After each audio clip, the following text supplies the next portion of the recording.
예, 여러분 안녕하십니까? 오늘 2022년도 황해 평화 포럼의 2세션 진행을 맡은 서강대학교 김영수입니다.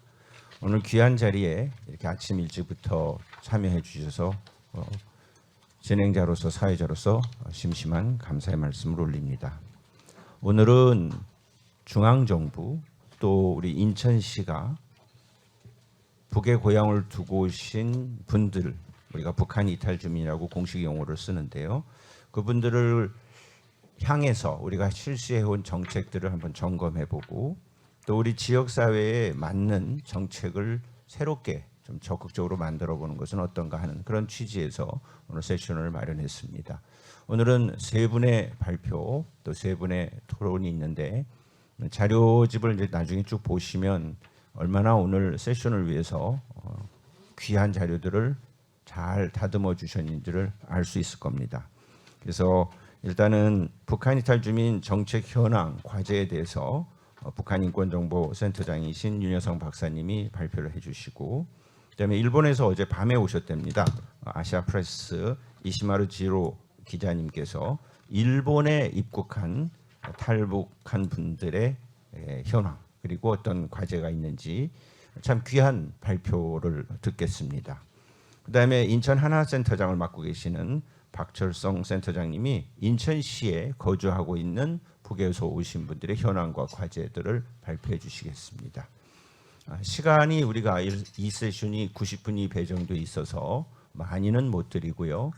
제가 사회자로서 내용을 찬찬히 읽어보니까 첫 번째 발표해 주시는 윤여성 박사님이 중요한 개념과 우리가 생각해야 될 점들을 잘 담아 주셨기 때문에 조금 시간을 다른 분들에 의해서 조금 더 드리도록 하겠습니다. 그래서 20분에서 25분 정도.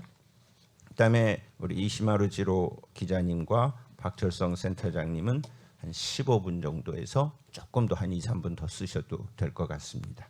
다음은 이제 토론을 서울연구원의 문인철 연구위원님, 또 경남대학교 극동문제연구소의 조진구 교수님, 그리고 통일교육복지센터의 이순실 대표님께서 맡아주셨는데 토론도 발표문 못지않게 굉장히 진지합니다. 그러나 우리 조진구 교수님은 우리 두 번째 발제인 이시마루 지로 기자님께 또 질문도 두세 개 주셨습니다. 그래서 또 답도 받아야 될 시간이 있으니까 압축해서 한 7분 정도로, 아까 복도를 걸어오다 보니까 1세션의 사회자도 토론자분께 한 7분만 해주시면 좋겠습니다. 그래서 오늘 적정한 시간인 것 같습니다. 너무 짧다고 탓하지 마시고 압축해서 토론을 잘 진행해 주시면 되겠습니다. 오늘 참여하신 분들 각 분 소개는 저희가 온라인으로도 동시 중계하기 때문에 다음 차례로 넘어갈 때 잠시 그때 상세하게 소개를 드리도록 하고 오늘 제가 사회자로서 일괄 소개를 올리도록 하겠습니다. 그러면 북한 이탈 주민 정착 현황과 과제, 주의 깊게 들으셔야 될 것은 그동안 오랫동안 정책이 실행되는 동안에 어떤 시행착오가 있었고 무엇을 우리가 새롭게 최근에 강조해야 되는가 하는 것을 우리 윤 소장님 발표를 통해서 듣도록 하겠습니다. 윤 소장님, 자, 윤여상 소장님은 북한인권정보센터 그리고 인권 백서 여러 가지 일들을 많이 해오셨습니다. 줄곧 꾸준히 북한 주민들의 그 인권 침해 사례들도 아주 상세하게 잘 말씀해 주셨고요. 그리고 아카데미를 여러 운영하시면서 남북 동행 아카데미, 인권 아카데미, 외교 아카데미, 통일 아카데미 등등 일반 시민들을 위해서 동참할 수 있는 기회를 많이 제공하고 계십니다. 그러면 윤 소장님의 말씀을 듣도록 하겠습니다. 네, 반갑습니다. 이렇게 아주 좋은 장소에 좋은 자리에 기회를 주셔서 감사드리고요. 우리 김영수 교수님이 제가 옆자리에 앉았다고 시간을 조금 더 허락해 주신 것 같습니다. 감사드립니다.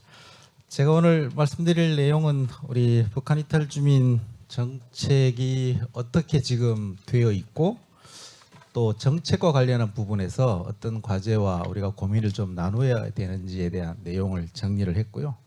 또 우리 뒤에 우리 북한 이탈 주민 당사자로서 또 토론자도 있으시고 또 필드에서 직접 이 업무를 하시는 분들도 발제와 토론에 포함이 되어 있기 때문에요.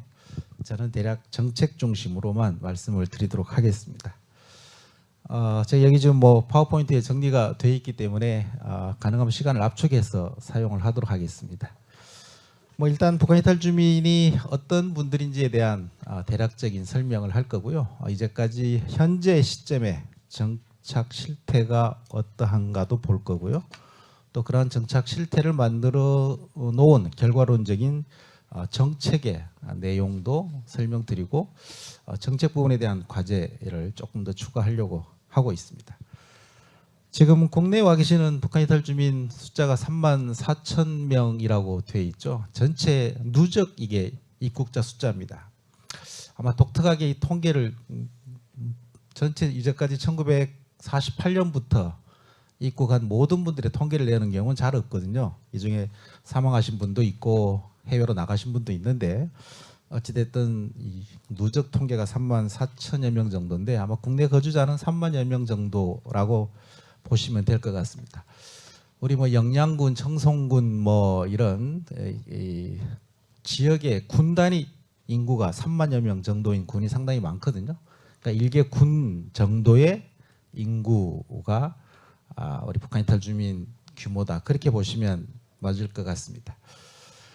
또 제가 그들이 누구인가 이렇게 써놓았는데요. 저도 연구자로서 저보고 한화원 몇 개냐고 묻는 분들이 많습니다. 북한 이탈 주민자고 묻는 분 많은데요. 제가 농담으로 뭐 한화원 생기기 전에 와서 기수가 없다고도 이야기하는데 저는 원래 남측 출신입니다. 예, 우리 김정수 교수님은 저보다 먼저 오셨다고 소개를 하기도 하는데 둘이 남측 출신인데요. 제가 일단 저희가 이런 발표를 하는 기본적인 취지는 국내 와 계시는 북한 이탈 주민들을 어떻게 하면 좀 더 잘 도와드리고 좀 덜 힘들게 정착할 수 있도록 하는 방법이 어떤 것일까? 특히 거기에 정책적인 의미가 크게 작용하는데 그 정책이 어떤 방향의 고민을 하면 더 북한 이탈 주민에 도움이 될 수 있을까에 대한 것을 담고 있는 것이기 때문에요. 이 대상에 대한 이해가 대단히 중요하다. 또 누가 먼저 이해해야 되냐. 제가 이런 지금 내용을 먼저 써놓고 있습니다. 제가 왜 이런 이야기를 하냐면요. 예전에 제가 대구에서 오래 생활하다가 지금은 서울에 와 있는데 90년대 초중반에 우리 북한 이탈 주민 학생이 가끔 한국에 이제 들어왔습니다. 90년까지 들어온 탈북자분이 607명이었거든요. 그러니까 한 40여 년 동안 600명밖에 안 왔습니다. 1년에 10명 남짓 온 거죠. 그 뒤에 이제 폭발적으로 증가해서 1년에 2,000명도 오고 3,000명 가까이 와서 지금 3만 명이 된 건데요. 사실 90년 전에 오신 분들은 현역 군인이고 20, 30대 젊은 남자가 군사분 계선을 바로 내려온 거였거든요. 97%가 남자고 또 직업 대부분 군인이고 뭐 이런 거였어요. 혼자 온 거죠. 근데 그때는 학생이 거의 없었습니다. 학생이 데려올 리가 없잖아요. 혼자 왔기 때문에. 87년에 우리 김만철 씨가 내려오면서 김광철이, 김광숙이라는 본인 아들, 딸을 데려왔습니다. 또 94년에 또 여만철 씨가 여금주, 여금옥 학생을 북쪽 학교와 남쪽 학교를 동시에 다니는 아이들이 그 두 분의 자제가 아마 거의 공식적으로는 처음인 것으로 알려져 있는 거죠.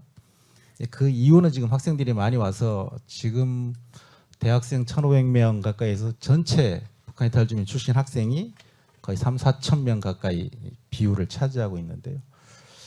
초기에 가끔 대구에는 학생들이 왔습니다. 그럼 제가 이제 학부모를 대신해서 편입학을 시키는 걸 도와드리고 했었는데요. 제가 1994년에 그 당시의 명칭이 기순 북한 동포였습니다. 그 제가 학위 논문을 처음으로 써서 졸업을 한 그런 사람이었기 때문에 도움을 드리고 있었는데 한두 달쯤 지나면 학교에서 전화가 와요. 학부모라고 저를 한번 와보라고 하는 거예요. 학교에. 그래 가보면 제가 애가 3명인데요. 대한민국 학교에서 절대 뭐 잘한 거 가지고 학부모를 오라고 한 적을 본 적이 없습니다. 뭔가 좀 문제가 있을 때 오라고 하더라고요. 가보면 이런 이야기였습니다. 우리 북한 이탈 주민은 대학까지 등록금은 정부에서 면제를 해주고 있습니다. 그렇죠? 대학도 특례 입학 제도가 있는데 고등학교든 대학이든 자기 교복은 본인이 학교에서 사야 되고 체육복도 본인이 사는 거고 참고서 본인이 사는 거잖아요. 학용품 본인이 또 사는 거죠. 본래 그렇지 않습니까?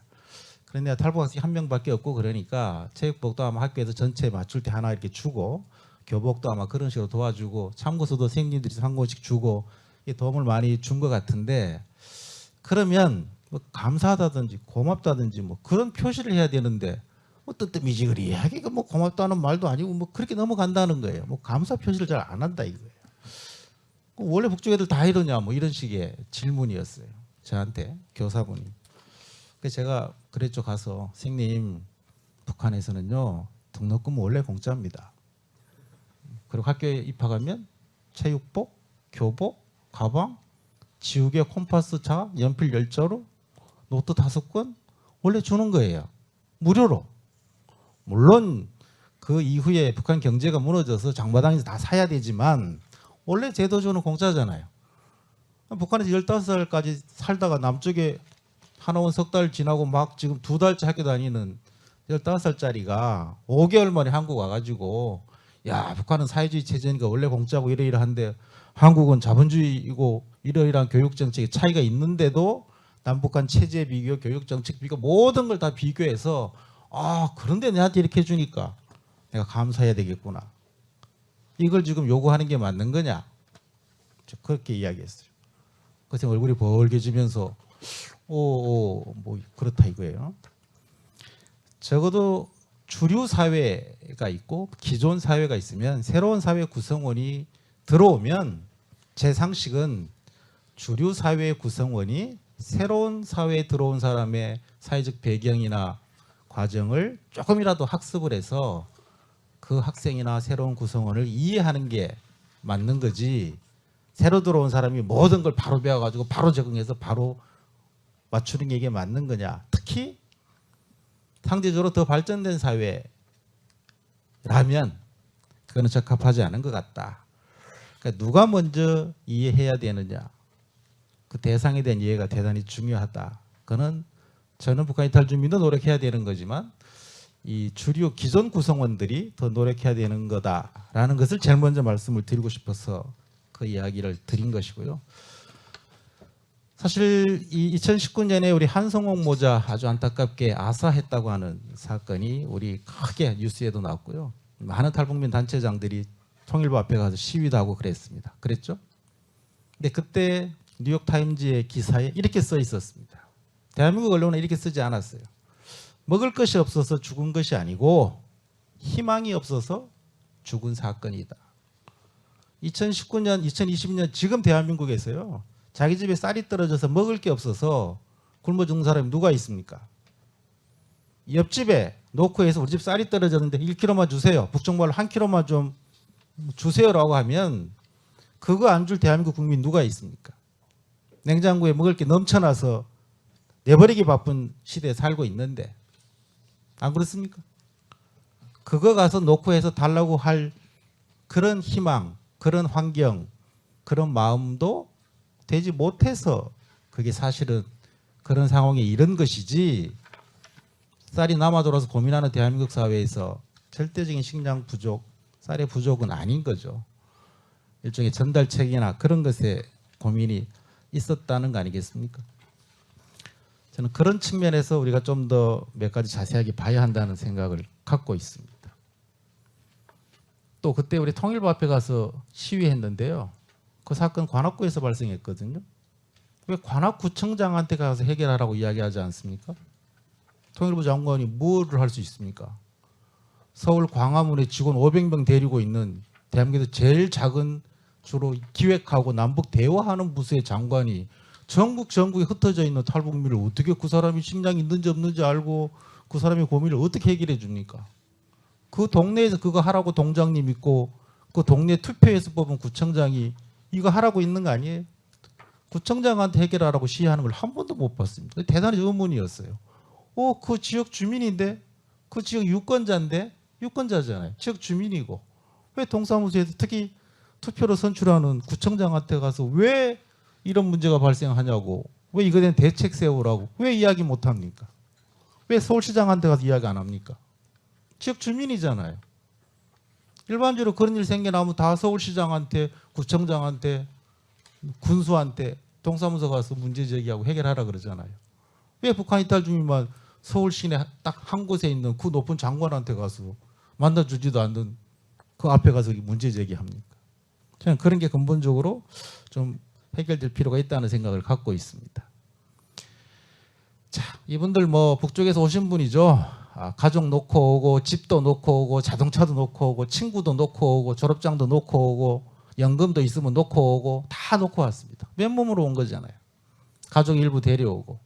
그럼 한국에서 맨바닥에서 시작해야 되는 거잖아요. 당장 오면 잠잘 것도 없고 밥 먹을 것도 없잖아요. 북한 돈 갖고 와봐야 못 쓰잖아요. 제로베이스에서 기본적인 삶을 시작해야 된다는 거 아니에요? 그 대한민국 정부가 최소한의 기초 생활은 갖추도록 정책적으로 지원하고 있습니다. 임대 아파트 제공하고요. 그렇죠? 정착금 조금 주고요. 의료 보호 혜택 주고 취업하면 뭐 잘 취업을 시켜주지는 못해도 취업을 알선해주고 그런 것들 하고 있습니다. 당장 밥은 먹고 일정 기간 지낼 수 있게 돼 있어요. 그러고 나면 자기 벌어서 살으라는 거죠. 뭐 정부가 평생 책임질 수 있는 건 아니니까. 그런 과정에서 이분들이 난민과 비슷한 성격을 갖고 있다. 다문화와 비슷한 생각을 갖고 있다. 그래서 통일부는 북한 이탈 주민 업무만 하니까 별도로 다루지만 전 국민을 대상으로 하는 노동부, 교육부, 보건복지부 다 다문화 정책 틀 속에서 다루고 있습니다. 실제로 지금 그런 거죠. 특성이 아주 비슷한 게 있다는 걸 제가 여기 자료에 써놨는데요. 물론 비슷한 거 있습니다.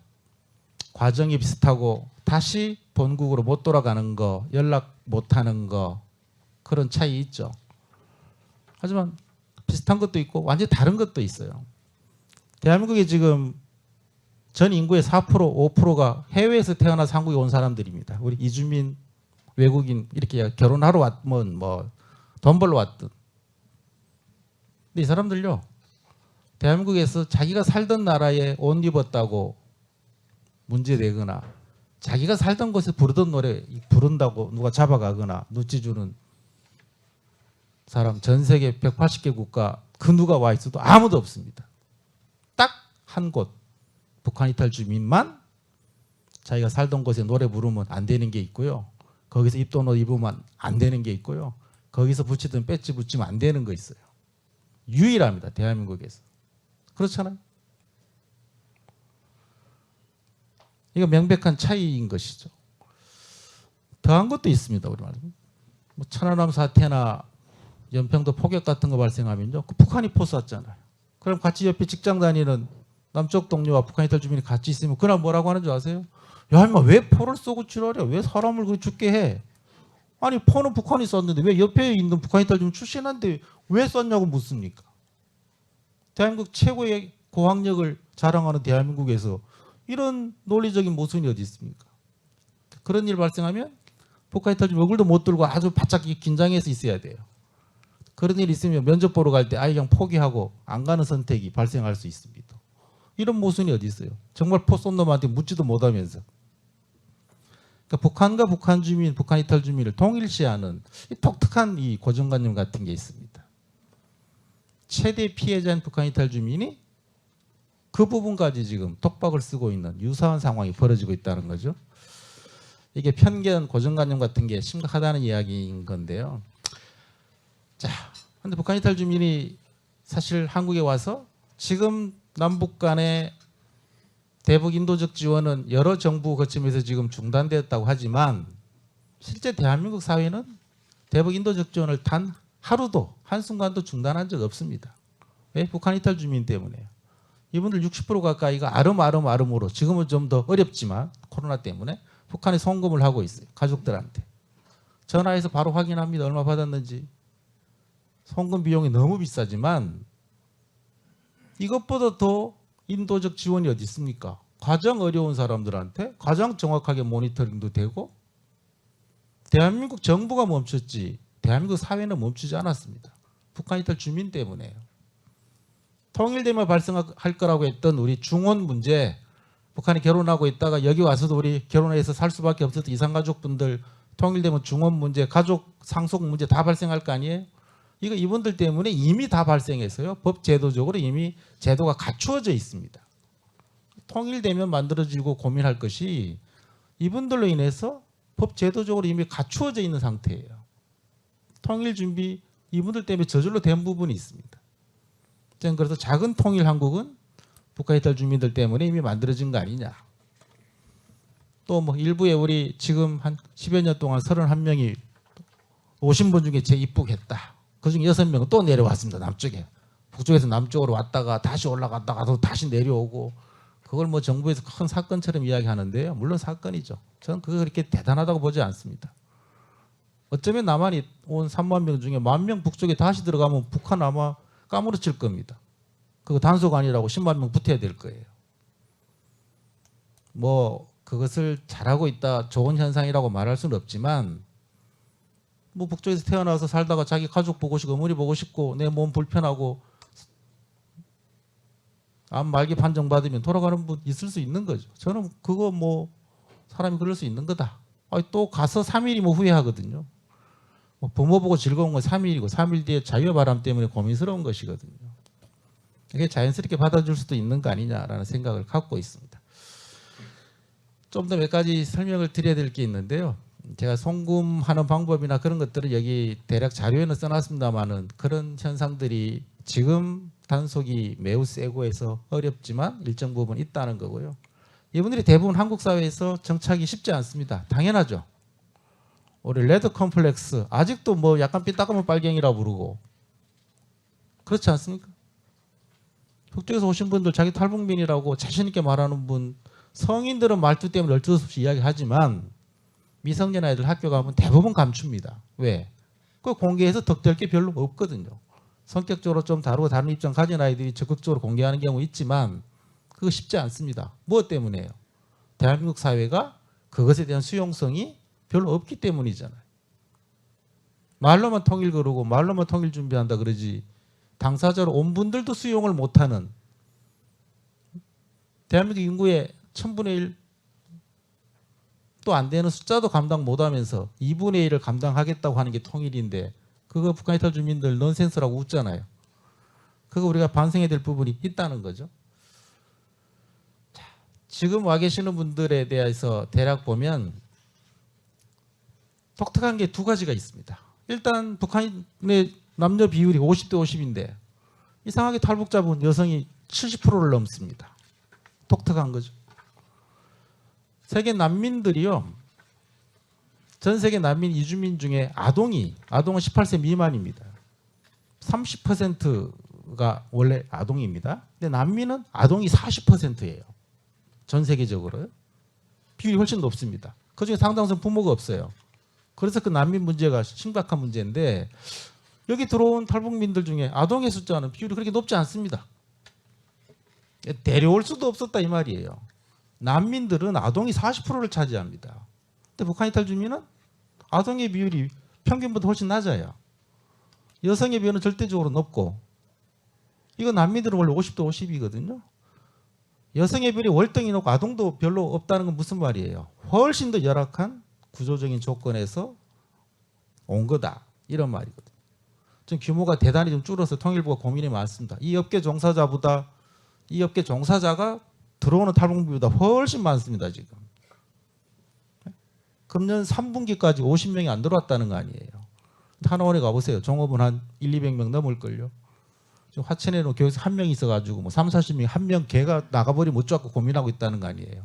교육생 한 명 없이 그 직원만 몇십 명 있고 그 엄청난 5,000명 수용 능력을 하나원이 갖고 있는데 연간 100명도 안 들어오면 고민이잖아요. 제가 볼 때 그게 고민이 아니고 그럼 하나원 없애라고 할까 봐 고민이시겠죠. 어쨌든 지금 뭐 상황이 그렇습니다. 출신도 함경북도가 많고 지금 전국에 대한민국 인구 분포와 비슷하게 분포되어 있습니다. 수도권에 60% 살고요. 제주도는 제주도 인구만큼 있고요. 전국에 대한민국 인구와 고르게 분포되어 있다. 그렇게 보시면 되는 거죠. 나이도 아까 말씀드린 그런 정도고 직업 북한에서 별로 고위직 관리직 별로 없었습니다. 왜? 원래 별로 없잖아요. 절반 이상이 무직이고 가정주부고 노동자고 7, 80%가 무직 가정주부나 노동자입니다. 한국에 와서 생계급여라고 하는 우리 기초생활수급 대상자로서의 지원을 받게 돼 있는데 이거 2008년까지 50% 넘었다가 지금 20% 정도로 뚝 떨어져 있는데요. 정부나 당사자가 잘해서가 아니고요. 많이 안 들어와서 그렇습니다. 모집단이 적어져서요. 초중고 중단율, 초중고 단위 학교 포기한 비율 전에 10% 넘다가 지금 1%대로 떨어졌습니다. 이게 대단히 잘한 겁니다. 하지만 여기 통계에 속으시면 안 돼요. 고등학교를 아예 안 간 아이들은 여기 포함이 안 됩니다. 학교를 가야 포기를 하죠. 학교 가는 걸 포기한 학생은 이 통계에 안 잡혀요. 훨씬 많습니다. 초등학교 안 간 아이는 없어요. 중학교 거의 다 갑니다. 고등학교 안 간 아이 많습니다. 왜? 정규학교나 이게 좀 따뜻하지 않잖아요. 그 예민한 나이에. 그 중도 포기율 상당히 높다고 보셔야 됩니다. 경제 활동이나 실업률, 고용률 우리 남한 일반 비율하고 거의 차이 없습니다. 요즘에. 그런데 월급은 3분의 2고요. 정규직은 3분의 1 수준입니다. 경제 활동은 비슷하게 하고 고용률, 실업률 비슷한데 그러니까 일은 똑같이 한다는 거예요. 근데 월급이 3분의 2 수준. 정규직은 반도 안 돼요. 지금 실제 말하면 그렇다는 거죠. 우리가 범죄율이나 뭐 이혼율 이야기하는데 그런 좀 더 우리가 좀 썩 긍정적으로 보지 않는 통계는 일반 주민보다 더 높다. 그렇게 보시면 되는 거죠. 제가 좀 한두 가지 더 말씀드리면 최근에 지금 금년에 들어온 사람 50명이 안 되고 작년에 또 100명이 안 되게 들어왔고 63명 들어왔죠. 그전에 227명 들어왔고 229명. 그전까지는 1000명 넘게 들어왔습니다. 코로나 때문에 지금 못 들어오고 있는 거라는 거죠. 코로나 끝나도 아마 들어오기 쉽지 않을 겁니다. 자, 학생들 학교는 학비를 면제하지만 아까 말씀드린 대로 학교 가면 따뜻하지 않다. 그런 이야기고요. 정책적인 거 한두 가지만 더 말씀을 드릴 건데 하나원 교육 정말 3개월 체계적으로 시키고 있습니다. 열심히 시키고 있고 사회 나오면 뒤에 말씀하신 하나센터에서 또 한 달 정도 집중교육 시키고 5년간 집중도 지원하고 또 5년으로 부족해서 거의 돌아가실 때까지 북한 이탈 주민 꼬리표를 못 대고 평생 북한 이탈 주민으로 통계에 잡힙니다. 저는 군대 갔다 온 지 30년 됐는데 군대 갔다 왔다고 다시 연락 오는 건 못 봤는데 탈북민은 돌아가실 때까지 탈북민 꼬리를 못 대고 삽니다. 법에서는 5년 지나면 보호 대상 기간이 5년입니다. 그럼 놔줘야 되거든요. 5년 지나면 통계에서 빼야 되는 거예요. 지금 이런 통계라면 대한민국 현역 군인이 한 3천만 명 돼야 됩니다. 48년부터 군대 간 사람 숫자 다 합쳐서 대한민국 군인이라고 말해야 되는 거예요. 지금 이런 통계 방식을 잡고 있거든요. 이건 좀 곤란한 거 아니냐 그런 거고요. 정말 보호가 필요한 대상자에게 제한적인 범위에서 집중적인 초기에 지원을 하는 게 맞는 거다라는 생각이 있고요. 시간이 별로 많지 않지만 북한 이탈 주민한테 빨리빨리 적응하라는 분들이 있어요. 빨리 적응해야 된다. 정말 빨리 적응하시는 분들을 조심해서 보셔야 돼요. 왜? 그런 사람이 간첩이에요. 간첩은 북한에서부터 남쪽 사람 교육받고 온 사람이잖아요. 그런 사람이나 대반 적응하지 그게 어떻게 쉽게 됩니까? 필수적으로 시간이 필요합니다. 절대적으로 시간이. 손 놓고 있으라는 것이 아니고 적극적으로 지원하더라도 기본적인 시간이 필요하기 때문에 일단 기다리는 마음을 가져야 되는 거다라는 이야기를 드리고 싶은 거고요. 마지막 한두 가지만 더 짧게 소개를 드리겠습니다. 왜냐하면요. 사실 지금 정부의 지원 정책은요. 1948년부터 모두 중앙정부가 주도해서 했습니다. 국방부에서 하다가 국가보훈처에서 하다가 보건복지부로 넘겼다가 지금 통일부가 맡고 있습니다. 근데 실제 이분들은 보건복지부하고 무슨 관련이 얼마나 있습니까? 국방부 얼마나 관련이 있어요? 실제로는 동네에 살거든요. 아까 말한 동장님이, 시장님이, 군수님이 자기 유권자고 자기 지역 주민으로서 적극적으로 돕는 책임의식을 갖는 게 맞는 것 같은데 중앙부처에서 업무를 담당하기 때문에 실제 지방 행정을 맡고 있는 조직과 보건복지의 복지체계하고는 괴리된 특별한 국민으로 영원히 남아 있습니다. 특별한 국민이잖아요. 문화센터도 여기 마곡에 따로 있고요. 다 따로예요. 학교도 따로. 좀 더 지나면 아마 제가 농담으로 그래요. 소방서도 북한 이탈 주민 전용 소방서 생길 거다. 탈북자 집에 불나면 그 옆에 소방서 있는데 거기서 불 끌어 안 오고 저 멀리 있는 탈북민 전용 소방서에서 와야 돼요. 현재 시스템이 그렇게 돼 있습니다. 일반 지역 주민으로서 기본 행정복지체계에 편입하고 대신 특별한 여러 가지의 성격이나 지원이 더 가미돼야 되니까 그 부분만 집중해서 더 지원하는 것이 합리적이지 중앙부처의 행정력으로 전국에 있는 모든 분들을 케어하는 게 맞는 거냐라는 생각을 갖고 있다는 거죠. 지금은 사실은 일반 국민과 분리된 정책을 쓰고 있습니다. 장애인 정책이 분리냐 통합이냐 그 논란을 하고 있는데 북한 이탈 주민도 사실은 분리가 아닌 통합으로 와야 되는 거 아니냐 그런 말씀을 드리고 싶고요.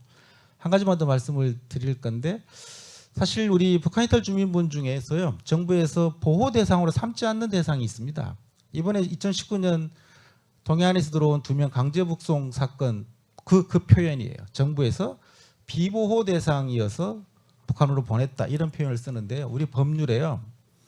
탈북자분 한국에 들어오면 북한 사람이 맞는가 국정원이 확인하고 나면 통일부에서 이 사람을 정부 세금으로 지원할 건지를 결정하게 되어 있습니다.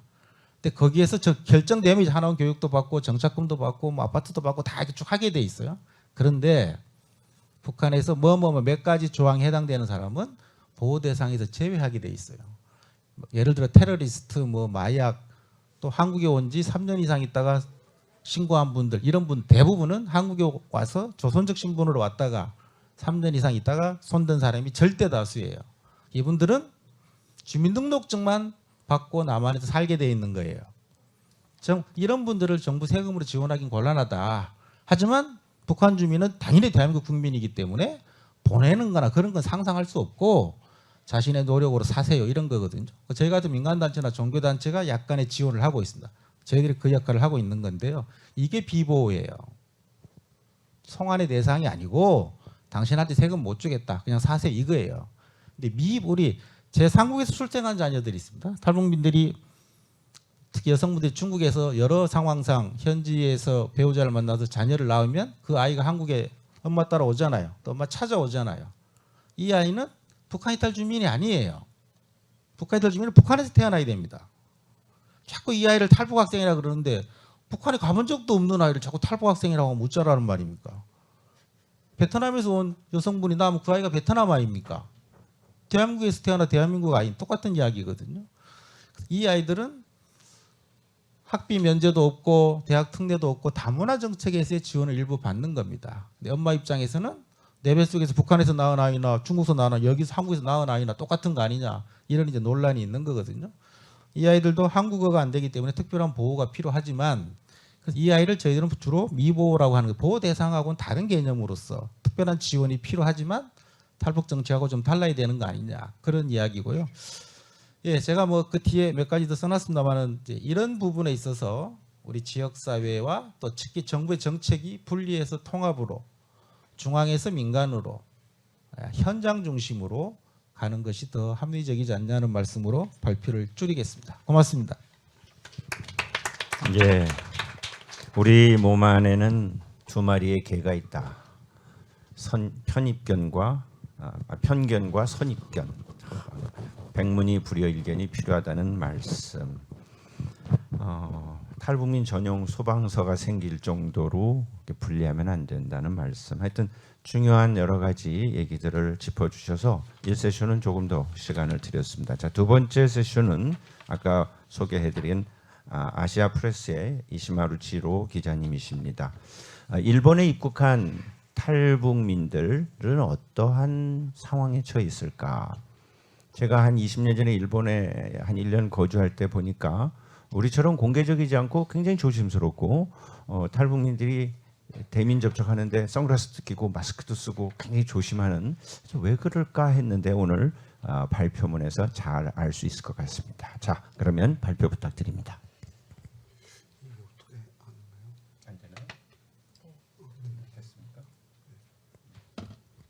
네, 안녕하십니까. 저 일본에서 왔습니다. 이시마루지로라고 합니다. 네, 제가 한국말 잘 못합니다. 우선 그걸 좀 양해를 구하고 싶습니다. 그리고 간단히 제가 이런 그 탈북자 문제, 국가 문제 관계된 것을 좀 소개하도록 하겠습니다. 제가 기자로서 93년도부터 북중 국경 지대를 다니기 시작했습니다.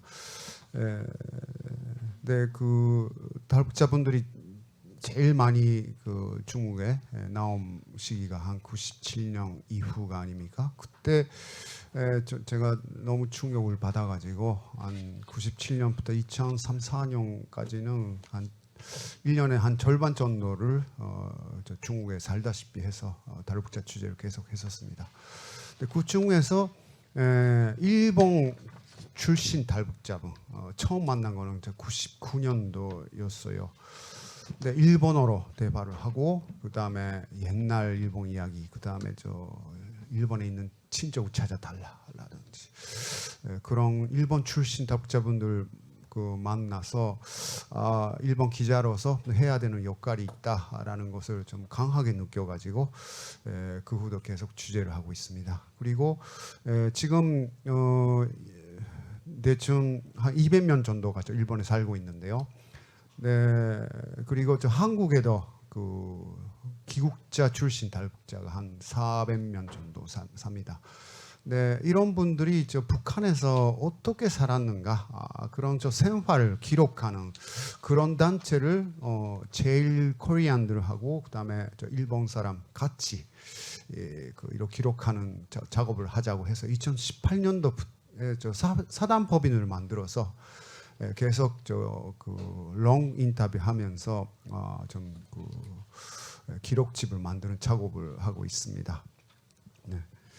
우선 뭐 잘 아시겠지만은 일본에 있는 탈북자분들은 기본 북한에 귀국하신 분들입니다. 59년도부터 84년도까지 다 합쳐서 9만 3천 명 정도가 귀국했습니다. 그 중에는 일본 국적 사람이 한 700명 정도가 포함되어 있었어요. 네, 이분들이 좀 이따가 설명해드리지만은 네, 이분들이 한국에서는 북송이라고 하지만은 일본에서는 그리고 저도 나는 기국이라는 기국자라는 그 단어를 씁니다. 강제 송환된 것은 아닙니다. 이거는 여러 개인적인 원인이 있지만은 그거는 법적으로는 자기 결정으로 가신 분들이니까 기국자라고 부릅니다.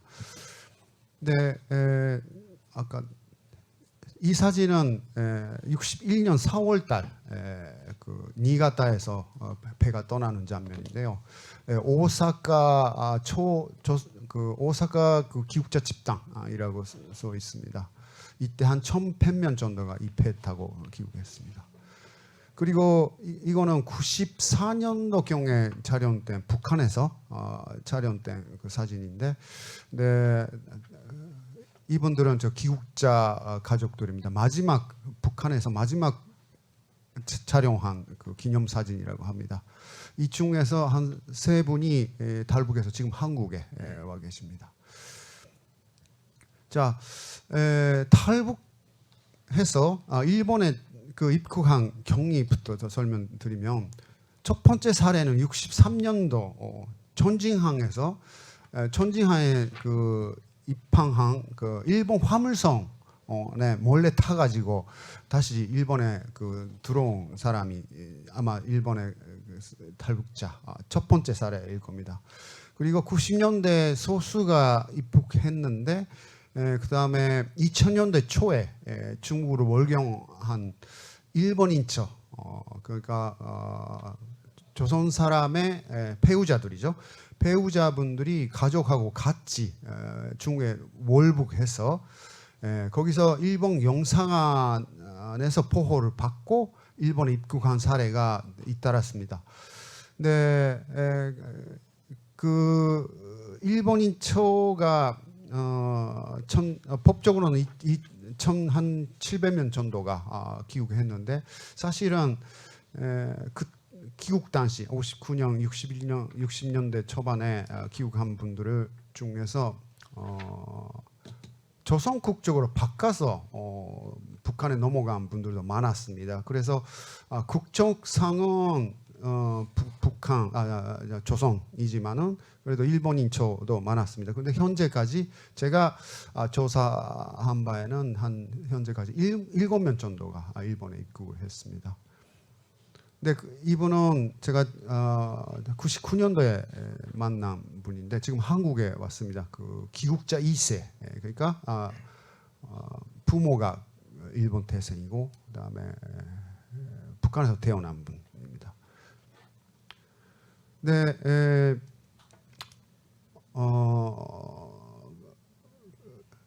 일본이 초가 아닌, 그리고 그 자식이 아닌 조선 국적을 가지고 북한에 귀국한 분들도 기본 일본 정부는 입국을 허용하고 있습니다.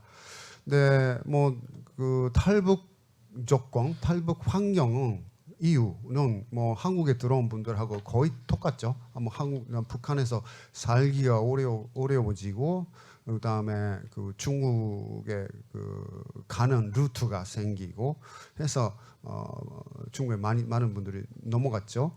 그런데 단점은 이거는 그 한국에 들어온 분들하고 좀 차이가 있습니다. 2000년대 초반, 전반까지는 중국 당국이 일본 연고자를 일본 영사관에서 보호하는 걸 허락을 했었습니다. 허용했었습니다. 그러니까 이거는 좀 특수한 경우이라고 말할 수 있는데 일본 정부 입장은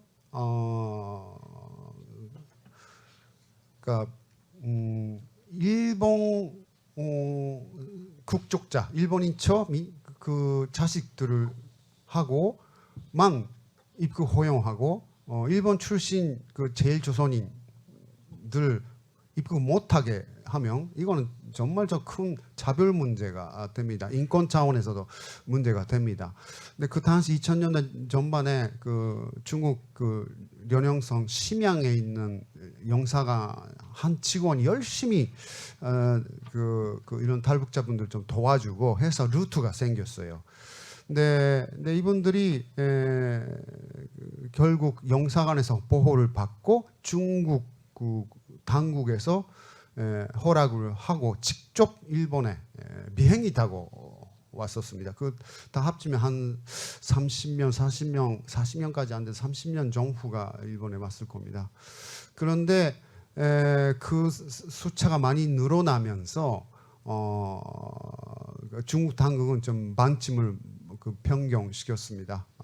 더 이상 안 된다 해서 2007년경이라고 기억하는데 영사관에서 보호를 보호 못하게 하고 결국 이분들이 그 많은 어떤 사람은 한 2, 3년 정도 영사관 안에서 대기해야 될 일들도 있었습니다. 근데 그 후는 일본 영사관에서 보호 못한다라는 게 그 공식 입장이 되면서 뭐 한국에 들어온 분들하고 마찬가지로 지금까지 계속적으로 동남아시아 경유하는 루트가 뭐 거의 유일한 일본에 들어오는 루트가 되어 있습니다. 그다음에 그러니까 방콕 그 여러 동남아 통해서 방콕 태국의 방콕에 도착하지 않습니까? 거기서 일본에 가는 걸 희망하며 외무성에서 신원을 확인하고 일본에서 보증해주는 사람이 있다면 일단 그 일본에 그 도강증을 발행해서 보냅니다. 근데 그거는 북한에서 태어난 2세, 3세, 4세들까지 같은 조건으로 하고 있습니다. 근데 그러면 좀 얼마나 들어왔는가라는 건데 일본 정부는 공식적으로는 그 국회 답변상 한 100명 이상이 왔다라는 걸 국회에서 답변해 왔는데 그 후 어느 날까지 그 수치를 계승하고 새로운 수치를 발표하지 않고 있습니다. 근데 일본에서는 그 대한민국 민단에서 보호 활동을 보호가 아니고 지원 활동을 조금 2000년대 초반에 시작하면서 이런 수치를 발표해 왔습니다. 3년 전에 그러니까 2008년 6월 발표인데 5년 전에 50명이었던 게 4배인 150명 정도가 됐다라는 겁니다. 근데 그 후 계속 들어온 숫자가 많아지면서 대충 민단에서 200명 정도라고 파악하고 있고 저도 도쿄, 오사카에서 많은 분들을 만나면서 200명 정도 아닐까 그렇게 추측하고 있습니다. 네, 그리고 그 중에서 오사카에 50명, 도쿄권에 한 150명 정도가 살고 있고요. 한국에도 한 400명 정도가 있지 않을까 생각합니다. 중에서 한 40% 정도가 일본 태생일 겁니다. 나머지는 저 북한 태생 분들이 많습니다. 자, 그러면 저 그 탈북자 정주 정착 정책이 이렇게 뭐가 있는가라는 건데요.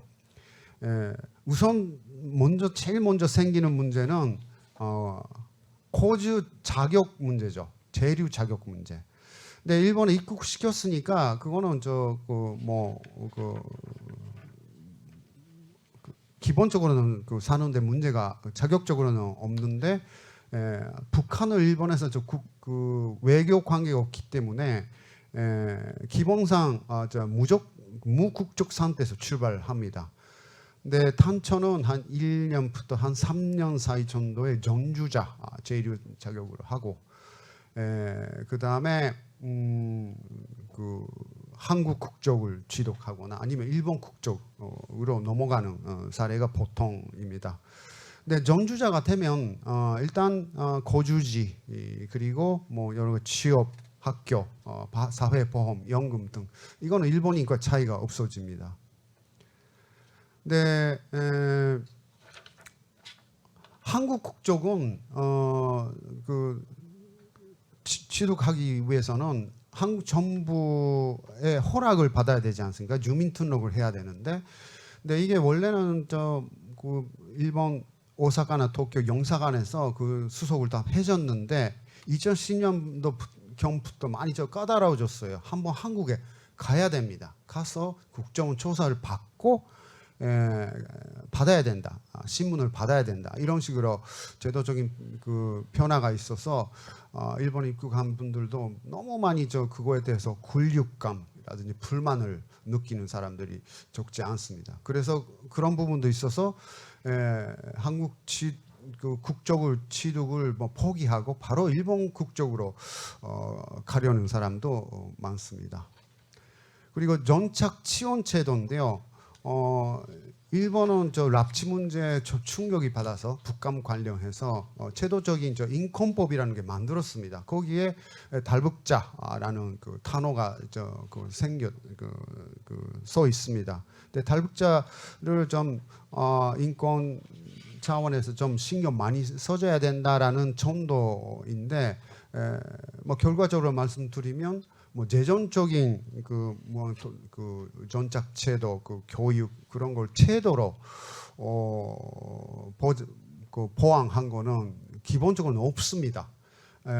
그래서 지금 사실상 200명의 탈북자분들 좀 전착 지원하는 거는 민간 단체들입니다. NGO들이 중심으로 하고 있고 그 다음에 민단에서 하고 있습니다. 그리고 여러 가지 좀 문제 증명하죠.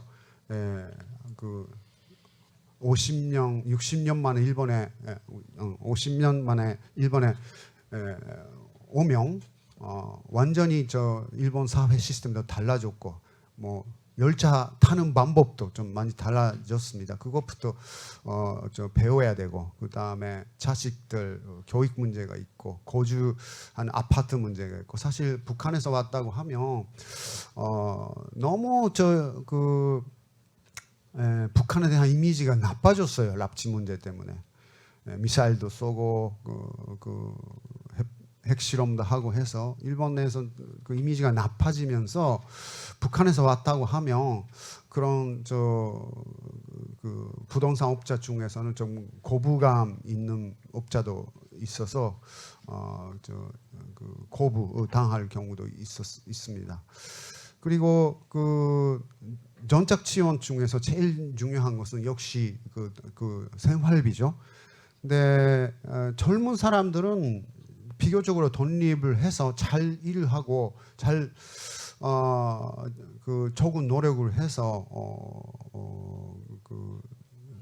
열심히 살고 있고요. 문제는 역시 좀 고령자, 병약자인데 기본은 고령자 그 분들은 대부분 생활보호를 받고 있습니다. 한 달에 한 10만 원부터 16만 원 정도. 근데 이거는 기본 법에는 생활법은 일본 국민 대상으로 돼 있지만은 그래도 저 외국인 전작자 그다음에 그 연구자에 대해서는 54년도부터 1954년도부터 그 생활보호 대상자가 돼 있습니다. 그래서 그런 부분에서는 일본 사람하고 큰 차이가 없습니다. 그러나 저 탈북자라고 해서 전작 지원 그 제도가 재정적으로 있는가 하면 그거는 한국하고 달리 하나도 없는 상황입니다. 자, 그다음에 그리고 저 과제인데 역시 지금 젊은 세대들이 많은 그 어려움 겪고 있죠. 네, 우선 저 언어 문제가 있습니다.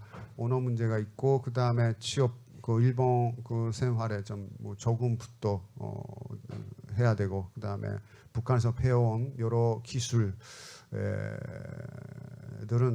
뭐 사실상 일본에서 저 그 잘 그 어울리지 않는 부분들도 많고 그다음에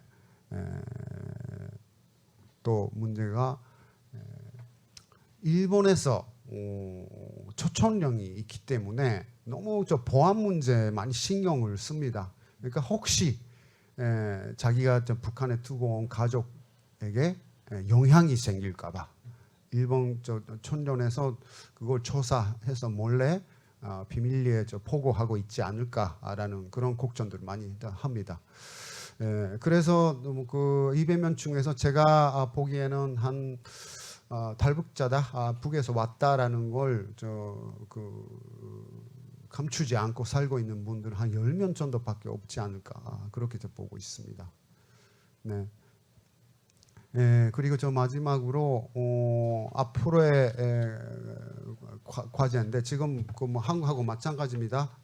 지금 코로나 때문에 일본에 그 입국하는 분들은 거의 없죠. 마지막에 입국한 분은 작년에 입국한 한 22살짜리인가 젊은 여성분이 들어왔지만은 탈북한 거는 19년 말이었어요.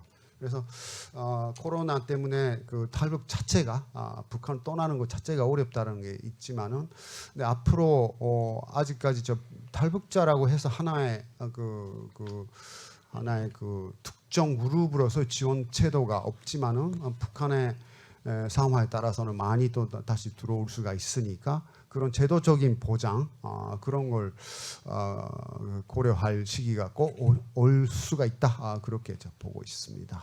일단 여기서 마치겠습니다.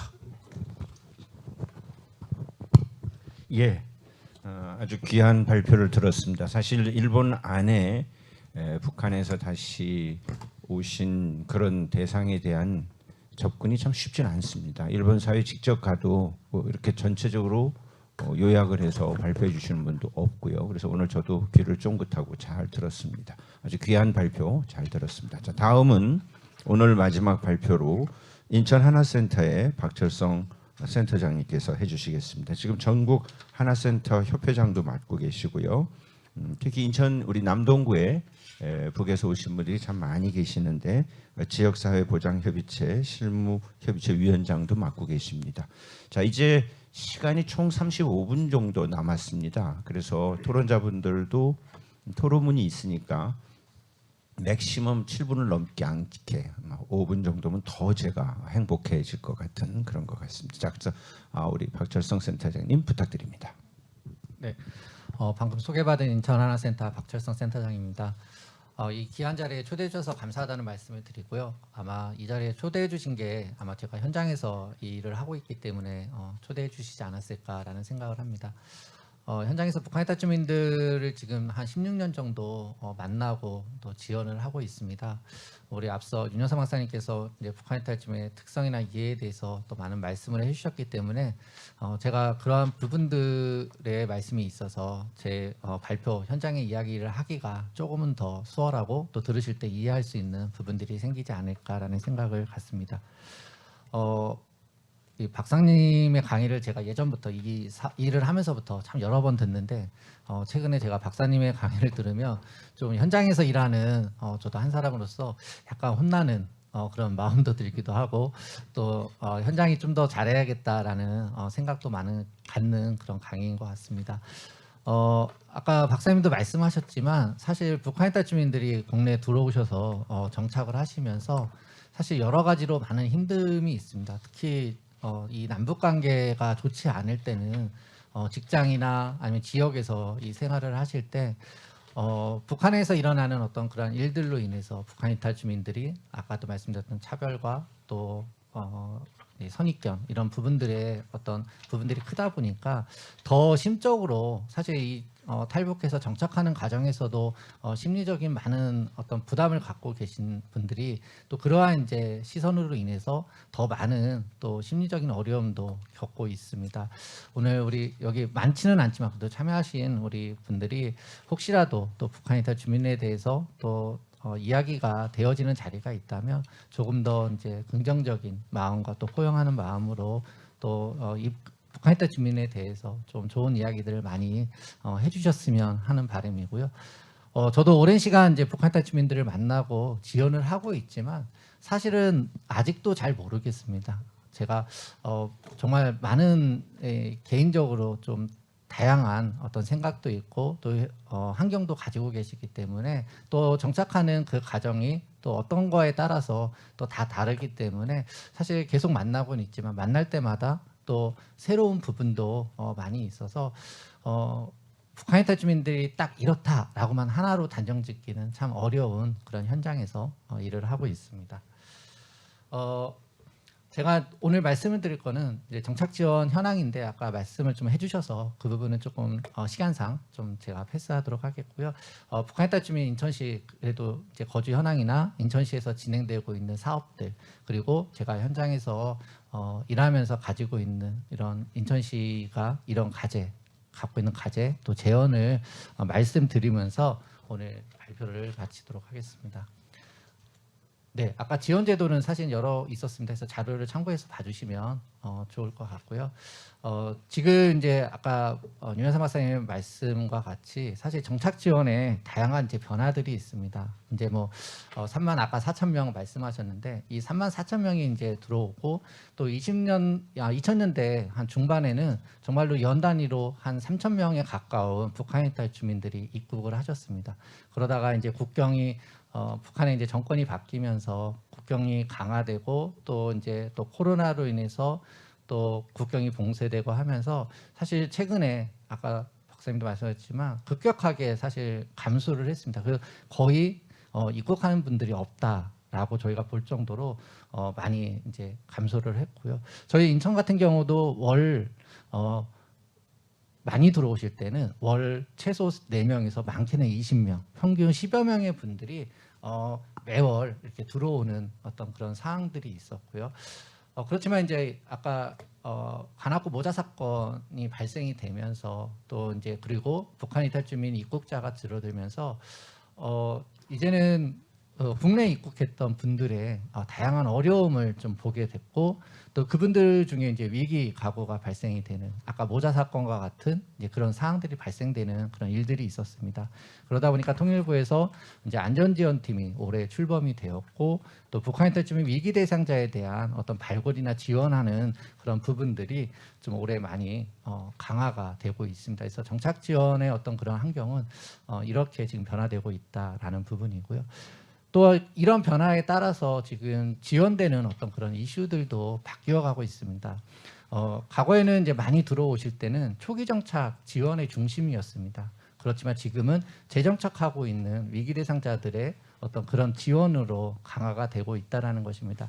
그렇다고 해서 과거에 초기 정착하는 분들이 막 들어오실 때 이런 분들을 하지 않았나는 아닙니다. 하고는 있었지만 그때는 원체 많이 들어오시다 보니까 저희 같은 경우도 하나센터도 월 10명씩 들어오시면 그 10분에 대해서 지원하고 교육하고 하고 나면 또 다음 기수가 들어오고 사실은 그러다 보니까 지역에 이제 어려운 분들이 많이 계시기도 했지만 그것보다 더 크게 부각된 것은 이제 초기에 들어오시는 분들에 대한 어떤 그런 지원에 대한 어떤 그런 부분들이 더 많이 그때는 필요했는데 지금은 이제 감소가 되다 보니까 그런 이제 일어나고 있는 위기 대상자의 문제들이 조금 더 부각되어지고 있는 그런 이제 현장에서의 어떤 일들이 또 발생이 되고 있고요. 또 이제 코로나 상황으로 인해서 이제 정책의 변화가 하고 있고 또 지원 서비스가 변화를 하고 있습니다. 아까도 비보 대상자에 대해서 잠깐 이야기하셨는데 이제 북한에 탈 주민들이 여성들이 많습니다. 그러다 보니까 중국에서 이제 출생한 자녀들이 입국을 하게 됩니다. 그러다 보니까 그 출생 자녀들에 대한 어떤 서비스의 욕구가 이제 증가를 하고 있고요.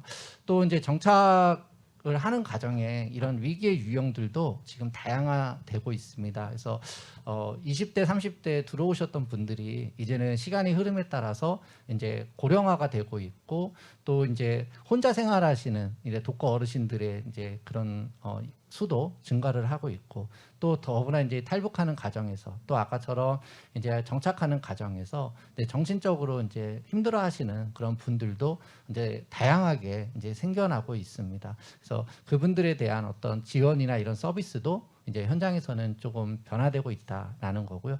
그런 모든 것들이 이제 새 정부가 이제 출범하면서 그런 정책의 방향과도 또 일맥상통하다라고 보시면 될 것 같습니다. 그리고 이제 아까 박사님도 이런 부분을 말씀하신 것 같습니다. 이제는 북한 이탈 주민들이 과거에는 이제 하나센터 위주의 많은 지원들을 초기에 이제 지원은 하나센터 위주의 지원들이 많이 있었습니다. 그렇지만 이제는 그런 위기 대상자가 이제 발견이 되고 지원을 하는 그런 상황들이 발생이 되면서 이제 통합 지원형 사회 환경 조성을 위한 그런 이제 지역형 유관기관과의 협력 그런 것들이 현재 이제 현장에서 이제 많이 논의가 되고 있고요. 그래서 뭐 지자체하고의 협력, 또 지역에 있는 사회복지관, 여러 또 사회복지 기관들하고의 협력, 또 이제 임대 아파트에 많이 거주하시다 보니까 임대 아파트에 있는 이제 관리사무소와의 협력, 이런 이제 협력의 어떤 통합형 그런 관계들이 많이 지금 현장에서는 논의되고 있고 또 확대도 되고 있습니다.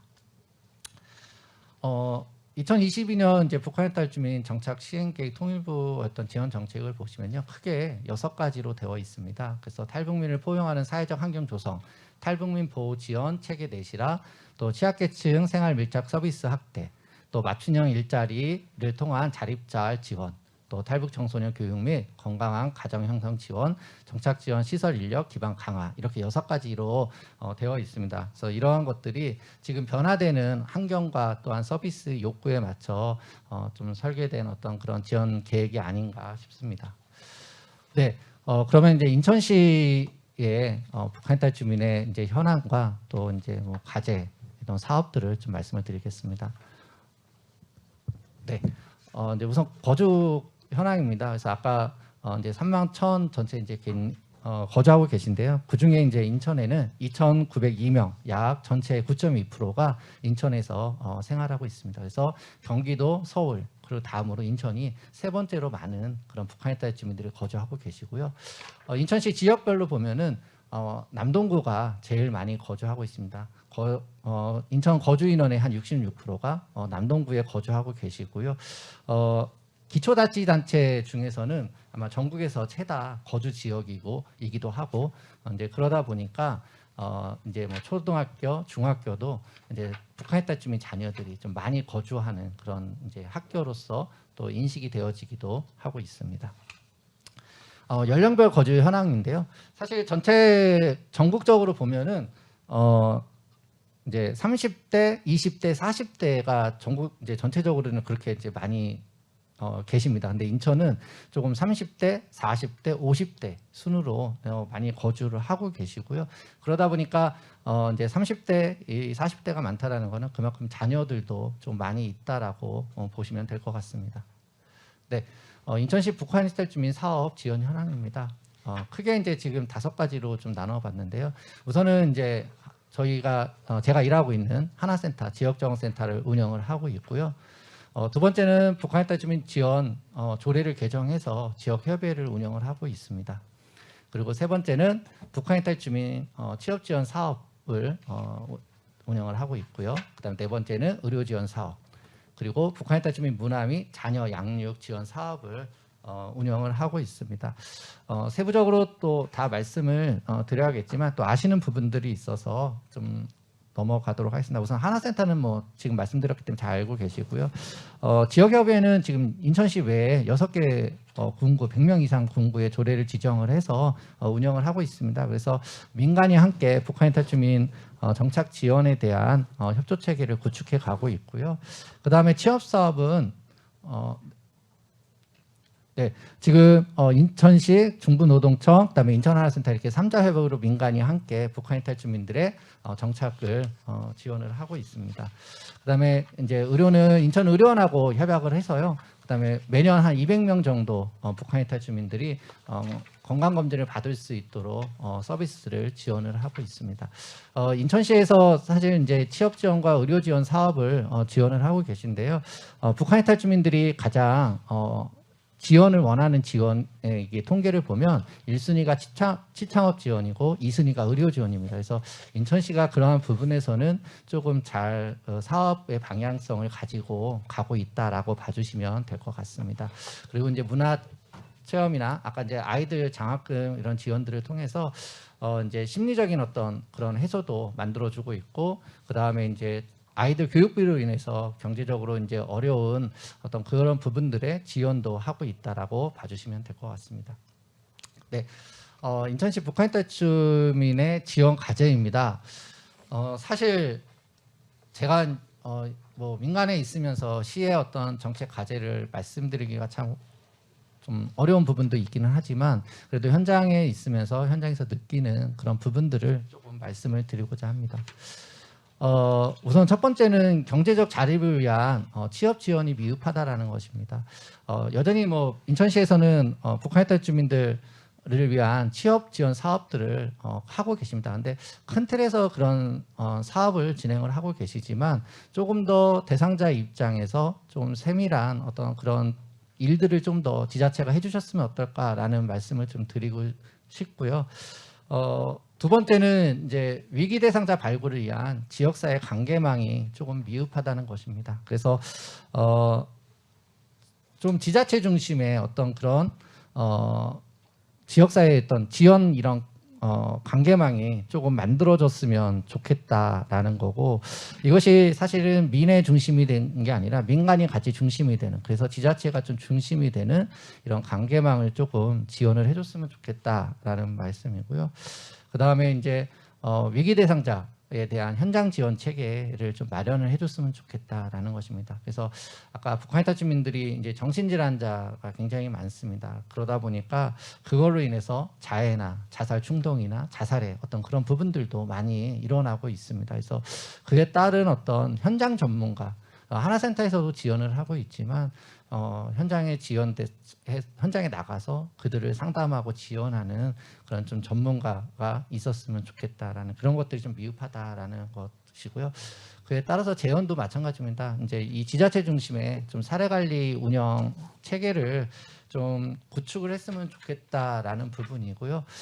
한 예로 이제 위기가 발생을 하면 이제 지금은 이제 사실 뭐 하나센터나 이제 신변보호 담당관들이 나가서 지원하는 그런 구조입니다. 근데 이제 그런 구조에서 지자체가 여러 이제 기초자치단체하고 또 기관들하고 어떤 사례관리 네트워크를 만들어서 그러한 이제 위기가 발생을 했을 때 좀 이런 이제 위기 시스템이 좀 작동되어서 좀 현장에 나가서 지원하는 그런 부분들이 조금 만들어졌으면 좋겠다라는 말씀을 드리고요. 그 다음에 이제 양질의 취업 교육 및 직종 다변화에 따른 취업 지원이 좀 더 강화됐으면 좋겠다라는 부분입니다. 이제 저희가 이제 하나센터는 이제 민입니다. 그러다 보니까 저희가 이런 홍보, 취업의 일자리에 대한 홍보를 하는 것보다는 사실 지자체나 이렇게 관에서 한번 홍보해 주시면 기업들이나 어떤 그런 부분에서도 이 북한 이탈 주민 채용에 대해서 인지하는 그런 부분들이 좀 달라지는 것 같습니다. 그래서 그런 이제 일자리 제공 홍보나 아니면 기업에 대한 어떤 그런 홍보를 하는 그런 역할들을 좀 지자체가 해줬으면 좋겠다라는 부분이고요.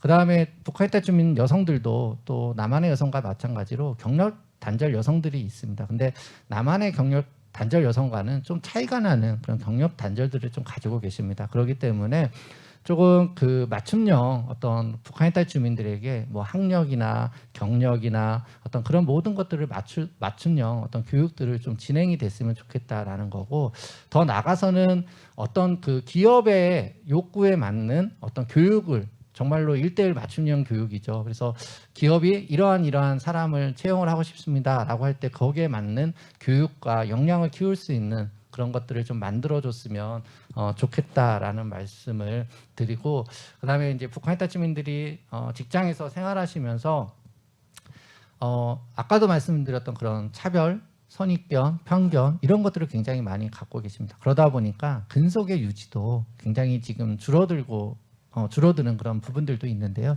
그래서 어떤 지자체가 또 고용센터가 어떤 북한 이탈 주민들 기업의 그런 이제 긍정적인 또 인식 개선을 시켜주는 역할들도 좀 만들어 주셨으면 하는 바람이고요. 또 아까 이게 사례관리 네트워크 구축과 마찬가지로 지역사회에 다양한 북한 이탈 주민들 관계망을 좀 만들어 주셨으면 좋겠다.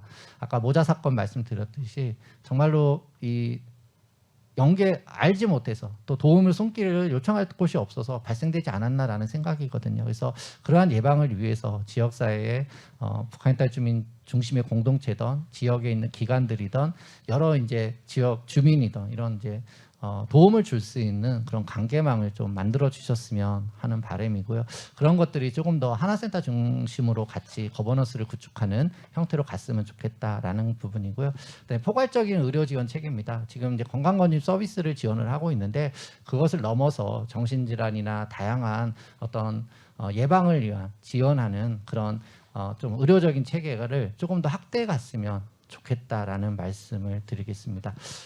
인천시가 좀 다 잘 하고 있고 열심히 하고 계시지만 조금 더 대상자 중심의 것들로 사업을 좀 더 세밀하게 펼쳐주신다면 인천에 거주하시는 우리 북한 이탈 주민분들이 조금 더 건강하게 또 잘 생활할 수 있지 않을까라는 생각으로 말씀을 드리면서 발표를 마치겠습니다. 네, 감사합니다. 네, 역시 현장에 계시는 분이 짚어내는 중요한 점들이 굉장히 소중한 것 같습니다. 우리 센터장님께서 많은 경험을 통해서 무엇이 필요한가 하는 결국 이 자리에도 지금 플로어에 북의 고향을 두고 우리 지금 대한민국에서 함께 살아가시는 분들이 여럿 계시네요. 아마 공감하시면서 또 이건 좀 더 이렇게 생각했으면 좋겠다라는 의견들도 있으실 걸로 생각합니다. 자, 좋은 발표 감사드리고 이제 토론으로 들어가겠습니다. 거듭 말씀드리지만 이제 저희가 한 16, 7분 남아서 세 분이 잘 나눠서 해주시면 좋겠습니다. 먼저 서울시 연구원으로 계시는 문인철 박사님께서 토론의 말씀을 해주시면 좋겠습니다. 문 박사님 부탁드립니다. 네, 감사합니다. 방금 소개받은 서울연구원의 문인철입니다. 저는 이 소개를 조금 드려야 될 것 같습니다. 전 정치학 박사고요. 원래 국제 정치를 전공했고 거기 그 관점으로 남북 관계를 이제 연구를 했습니다. 그러면서 이제 북한 핵에 대해서도 이제 연구를 했는데요. 제가 이제 지자체 연구원에 오면서 지자체 교류 협력을 하다가 현실적인 문제로 남북 교류 협력이 잘 안 되니까 오 시장님께서 할 수 있는 것부터 해야 된다.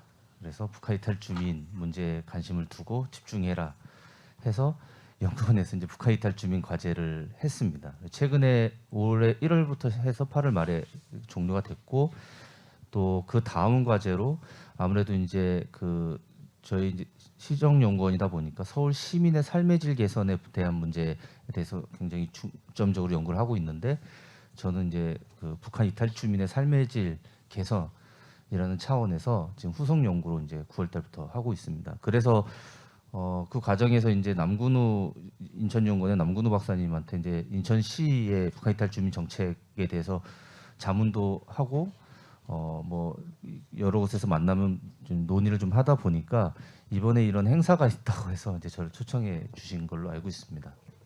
그래서 제가 이렇게 길게 말씀드렸던 이유는 사실 처음에 저를 초청해 주시면서 했던 건 이제 서울시 정책에 대해서 좀 말씀을 달라 이렇게 했다가 그 다음에 공식적으로 요청이 왔던 거는 이제 윤여상 박사님의 발제문을 두고 이제 토론문을 작성하고 발제를 해달라고 해서 이 두 가지를 어떻게 해야 되나 이제 고민이 좀 됐습니다.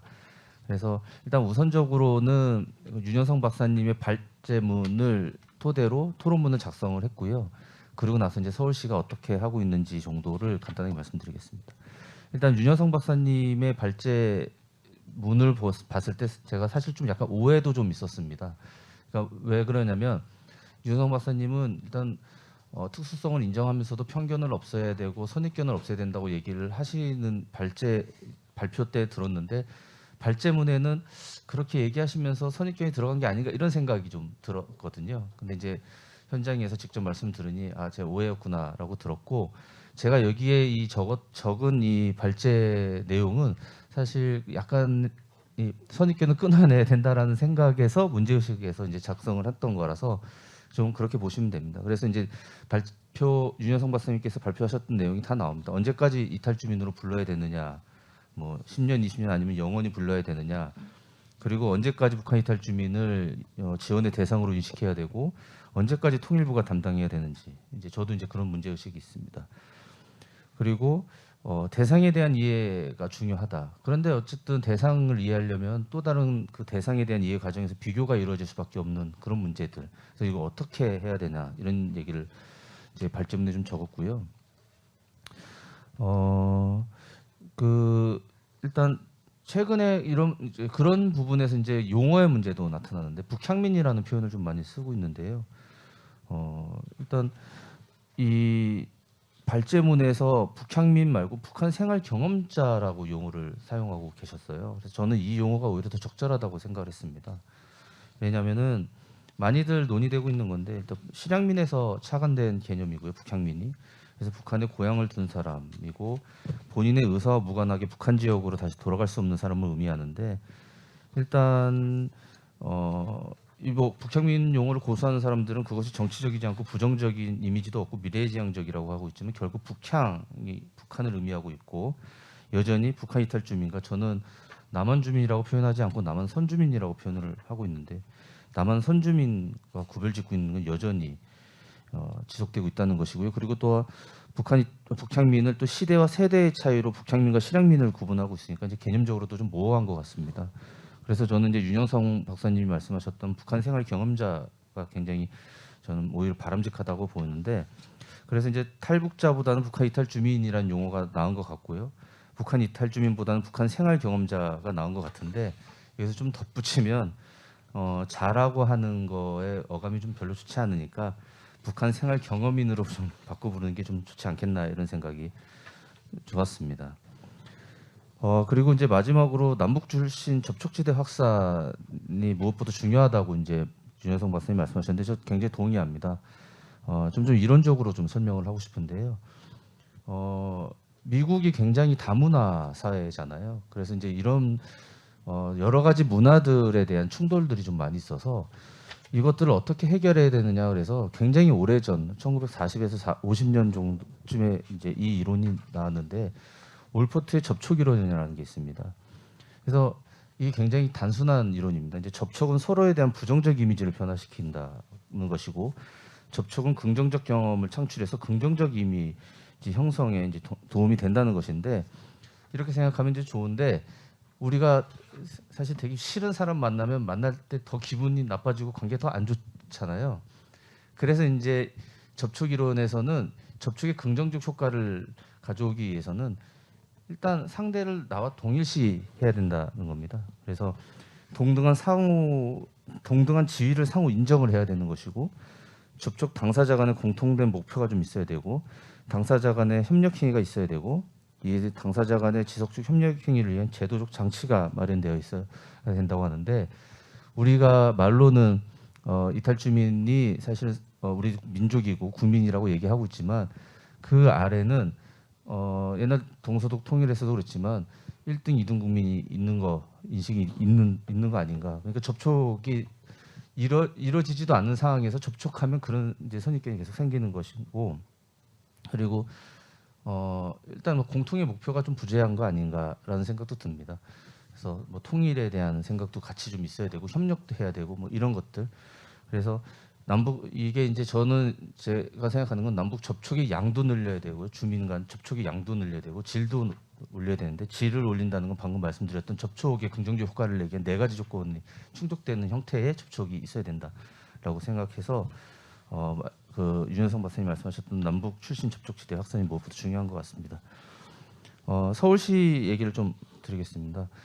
2019년에 관악구 남북 모자 그 아사 사건이 일어나고 나서 이 복지부도 그렇고 이제 통일부에서도 신경을 쓰고 있었고 했는데 정작 당사 지자체 이제 서울시에서는 그동안 남북협력 추진단에 있었는데 이 자치행정과에서 담당을 했고 이탈 주민에 대한 이해도가 좀 낮았던 상황이었습니다. 그래서 이제 작년에 남북협력 추진단으로 그 문제가 이관이 됐고 이제 올해는 조직이 좀 축소돼서 남북협력과가 됐고 거기에서 이제 북한 이탈 주민 정책을 이제 집중을 하고 있다가 시작 전에 말씀드렸는데 북한 이탈 주민 취약 위기 가구 발굴 문제에 대해서 지금 집중을 하고 있습니다. 그러니까 지금 형식은 그 보건복지부에서 하고 있는 33종 취약 위기 가구 지표를 대상으로 해서 취약 위기 가구 북한 이탈 주민을 발굴을 해서 그들을 이제 확인을 해서 이제 지원 대상으로 이제 1차 위기 의심 대상자를 선별하고 거기에서 이제 최종으로 이제 선정을 하고 있는데 복지부 33종 위기 취약 지표를 보게 되면 이게 상당히 경제적인 차원에 집중되어 있습니다. 뭐 그럴 수밖에 없는 게 이제 객관적인 지표가 필요하니까 그렇게 되는데 실제로 방금 그 마지막에 박철성 센터장님께서 말씀하신 것처럼 북한 이탈 주민의 정서적이고 심리적인 문제가 좀 많이 발견돼가지고 서울시에서 그래서 제가 연구를 했습니다. 그래서 취약위기 정보 체크리스트를 개발을 했고 이제 고도화 작업을 하려고 하는데 여기 계신 김영수 사회자님께서도 아마 세주위에서 그거 한번 확인하시고 자문도 제가 서울시에서 요청해서 받았는데 이제 그런 역할을 하고 있고 9년 만에 서울시는 이제 올해 초에 북한 이탈 주민 기본 종합 계획을 만들어서 이제 그거에 추진을 하고 있는 상황인데 제가 토론 시간 너무 많이 잡아먹은 것 같아서 이 정도로 하겠습니다. 예, 고맙습니다. 우리 문철 박사님께서 왜 이 주제의 토론에 임하게 됐는가 배경을 설명해 주셔서 큰 도움도 됐고요. 특히 서울시에서 돌봄 서비스를 위해서 지금 어떻게 하고 있는가 아마 전문가들이 또 상담사들이 가정에 직접 한 가정에 5번씩 방문을 해서 얻은 결론은 탈북해서 온 아이들이 책상에 있는 아이가 한 명도 없었다. 다 바닥에 누워서 공부하고 있었고 그때 서울시에서 그건 진작 얘기하면 책상은 구해주는데요. 진작 좀 가보시지. 그러니까 우리는 34,000명만 끌고 다니지 그 집에 아무도 가본 적이 없다는 거죠. 결국 맞춤형이라 그러면서 늘 정책만 맞췄지 탈북민 개개인에 맞추지 못했다는. 지금 우리 문인철 박사님 얘기해 주셨는데 서울시 돌봄 서비스 굉장히 잘하고 계십니다. 참 쉽진 않습니다. 왜냐하면 5번 가는데 왜 자꾸 오느냐고도 하고요. 또 남편이 보낸 거 아니냐. 남편이 이제 구타를 해서 이제 폭행죄로 감옥에 들어가 있는데 이제 나올 때가 다 됐는데 제가 남자가 가면 혹시 남편이 보낸 남자가 아니냐고 휴대폰으로 계속 저를 유도를 20분 동안 하고 확인한 다음에 집에 데려가요. 그래서 이번에 이제 탈북하신 분들 중에 코칭 상담을 자격을 받으신 분하고 같이 가요. 근데 탈북민 가정 속에 남자가 있는 집이 없어요. 그러니까 제가 갈 집이 별로 없죠. 여성들만 있는데 제가 가면 다들 이상하게 생각하니까 저는 안 가려고. 그래서 남자 있는 집에 2번 가봤는데 대부분 술에 취해 계셨어요. 이거 참 보통 일이 아닌. 그래서 저도 굉장히 어려움을 겪고 있는 그런 상황입니다. 자, 그러면 두 번째 우리 조진구 교수님 토론의 말씀 듣도록 하겠습니다. 예, 감사합니다. 방금 소개받은 경남대 극동문제연구소 조진구라고 합니다. 저는 사실 그 북한을 전공한 학자도 아니고 더군다나 북한 인권이나 북한 이탈 주민에 관해서 연구를 해온 사람은 아닌데 이시마루 기자분이 발표에 대해서 일본에서 오셨을 뿐만 아니라 일본에 들어온 그 북한 이탈 주민에 관한 발표를 해주셨기 때문에 저와의 그 어떤 뭐 접점이라고 할까요? 저는 일본에서 공부를 했고 해서 뭐 토론을 하게 되었습니다만 기본적으로 제가 이 분야 전공자가 아니라는 거를 좀 말씀 먼저 드리고요. 이런 귀한 자리에 불러 주셔가지고 대단히 공부가 많이 됐습니다. 세 분의 발표를 들으면서 많이 생각해야 할 점들이 있었구나. 근데 우리가 좀 많이 생각하지 못했구나 하는 거를 다시 한번 깨닫고 제일 처음에 윤영석 박사님이 그 북한 주민, 북한 이탈 주민을 동일시하는 그런 문제점을 지적해 주셨는데 역시 한국에서 벌어지고 있는 좋지 않은 모습들은 일본에 돌아온 혹은 일본에 입국한 북한 이탈 주민과 거의 유사한 상황에 있구나. 우리는 같은 민족이라는 차원에서 혹은 우리의 뭐 소원이 뭐 통일이다 이런 건 어렸을 때부터 귀에 못이 박히게 들어왔기 때문에 이게 현실적으로 가능하냐 가능하지 않냐의 문제가 아니라 심정적으로 본다면 우리가 지향해야 할 목표라는 점에서는 우리가 어떤 의미에서든지 간에 좀 도와줘야겠다, 지원을 해줘야겠다는 그런 생각이 있음에도 불구하고 있지만은 일본에는 그러한 사회의 어떤 인식이랄까요, 이런 게 없다는 커다란 차이가 있구나 하는 점을 다시 한번 확인할 수 있었고요. 저 자신 그 오늘 그 발표해 주신 이시마루 선생님의 이 발표문을 보기 전까지 어떠한 그 경위에서 어느 정도의 분들이 일본에 와 있을까 하는 거 사실 잘 몰랐습니다. 그래서 발표문을 보고 혹은 제가 토론문을 작성하는 과정에서 이것저것 좀 찾아보면서 많은 공부를 했다는 점 먼저 말씀을 드리고 싶고요. 그 가장 뭐 아까 처음에 김영수 교수님께서 제가 질문 몇 가지를 좀 드렸다고 이렇게 말씀하셨는데 질문 뭐 뒤에 보시면 아시고 일부는 또 발표하면서 또 이시마루 선생님이 말씀을 해주신 것도 있어서 간략하게만 제가 몇 가지 말씀드리고 싶은 것만 좀 하겠다. 시간도 많지 않고 해서 말씀을 좀 드리겠다는 거는 역시 일본 정부 혹은 일본 사회, 일본인들이 갖고 있는 북한에 대한 인식이 조금 문제가 있다. 혹은 이 문제에 관해서 사실상 사회적인 관심을 갖지 못하고 제도적으로 지원하지 못하는 그런 배경이 있는 거 아닌가 하는 생각이 듭니다. 제가 토론문 맨 앞에 이 북한의 인권법을 일본이 제정한 배경에 관해서 잠깐 설명을 좀 드렸습니다만 결국 이게 진정으로 인권의 향상이라든가 복지의 향상으로 이어졌냐 하면 그렇지 않은 측면이 있다. 결국은 지금 기시다 정부에 이르기까지 역대 어떤 정부도 소위 북한에 대한 일본이 납치 문제 해결을 가장 중요한 정책 과제라고 제시를 해왔고 이 문제를 어떻게 해결할 것이냐에 관해서 여러 가지 이야기를 했습니다만 대화를 하고 때로는 압력을 해야 한다 하는 뭐 동시병행이라 할 거야 이런 얘기를 해왔지만 결국 북한의 인권법 제정이라는 것도 결국 일본이 납치 문제 해결을 위한 하나의 북한에 대해서 압력을 행사하는 수단으로 한 것이 아니냐. 결국 인도적인 어떤 그 배려라는 거는 무늬만 있는 거 아니냐 하는 생각을 좀 지울 수 없다는 말씀 한번 다시 한번 드리고 싶고요. 그런 의미에서 본다면은 북한 인권법 제정이라는 거는 여러 의미가 있긴 한데 매년 이 인권법에 따라서 탈북자에 대한 지원도 물론 해야 할 뿐만 아니라 그 상황을 국회에 보고해야 할 의무도 정부에 있는데 사실상 이 몇 년 동안 해온 이 정부의 정례적인 보고서를 보면 거의 변함이 없어요. 뭐 상황이 변하지 않아서 그럴 수 있겠지만 어떤 인식의 변화가 별로 없었다 하는 것도 반영하는 게 아닌가 하는 생각이 들고요. 그리고 제가 여기에 한국에서 와 계신 분들이 처한 상황하고 일본에 있는 들어오신 분들하고 너무나 똑같다. 일을 하고 싶은데 일자리가 없다. 뭐 말이 일단 통하지 않는 것도 있고 사회적인 제도 문화의 차이가 있기 때문에 더욱 큰 어려움이 있다. 그거를 도와주는 분들은 결국 뭐 동포들이죠. 아까 민단의 그 지원센터를 말씀하셨는데 그분들이 하는데도 좀 한계가 있기 때문에 일부 정부가 좀 나서줘야 할 필요가 있다. 그리고 또 난민에 관한 그 말씀도 윤상 박사님이 하셨는데 북한 탈북자들을 난민으로 인정하는 거는 어떻게 좀 불가능할 것이냐 하는 거는 결국 처음에 이시마루 선생님이 말씀하셨지만 일본에 입국한 분들은 대부분 과거에 아까 말씀하신 북송이라고 우리가 부르는 거 일본에서 하는 귀국 사업을 통해서 갔던 분들 혹은 그분들의 가족들 그 일본인 가족들이 돌아온 분들이 대부분인데 결국 어떻게 본다면은 일본 정부는 어떤 책임이 없는가? 인도적인 차원에서라고 했지만은 결국 인도적이지 않았다.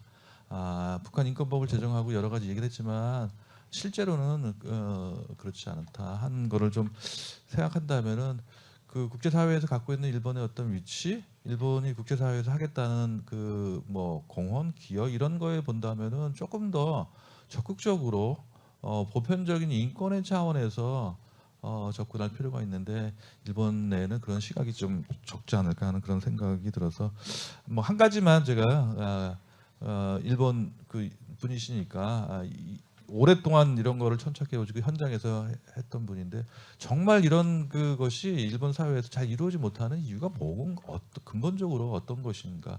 혹은 이게 좀 거친 표현일지 모르지만 한국과 조선에 대한 어떤 그 민족적인 차별이 있는 거 아닌가? 식민 지배 오늘날 뭐 현재 역사 문제까지 거슬러 올라가는 그런 문제가 있는 거 아닌가 생각이 들어서 그 문제 한해서만 간단히 이제 여쭤보고 싶습니다. 감사합니다.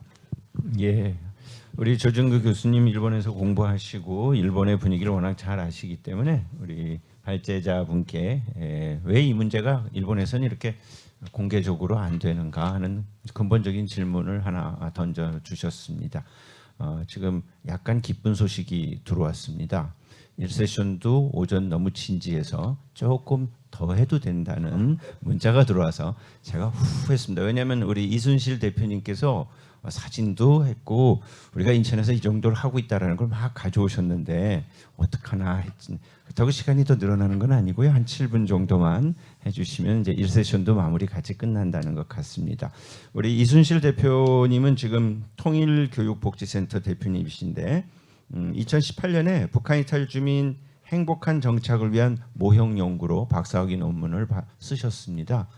그리고 그동안에 한국노인복지센터 센터장도 하시고 현재 서인천 가족상담소 이사로 계시고 통일민주협의회 북향민 행복의 집 본부장도 하고 계십니다. 오늘 토론문에 보면 앞에서 우리 문희철 박사님 얘기하신 대로 북향민 얘기를 많이 해놓으셨는데 그래서 짧게 중복되는 건 줄여주시고 사진 자료도 있는 것 같은데 부탁드립니다. 토론 말씀 듣겠습니다.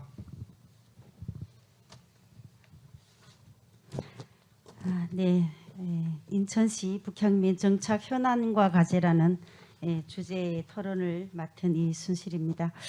앞에 토론자께서도 이제 말씀하셨는데 북한 이탈 주민 이렇게 용어에 대해서 말씀하셨습니다. 네, 저는 이 자리에서 그냥 북향민이라는 용어로 사용하도록 하겠습니다.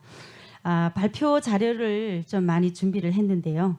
토론 시간이 7분을 넘지 말아야 한다는 주최 측에서 전화를 한 2-3번 이렇게 왔습니다. 그래서 그런 부탁을 받고 별도의 요약문으로 정리를 해왔습니다. 먼저 항해 포럼에서 지속 가능한 한반도 평화 여정 그 시작 인천이라는 주제로 인천만이 가지고 있는 지역적 독특성으로 인천형 남북 협력과 평화 공감으로 이 자리가 의미 있는 변환점이 되리라는 생각을 해봅니다.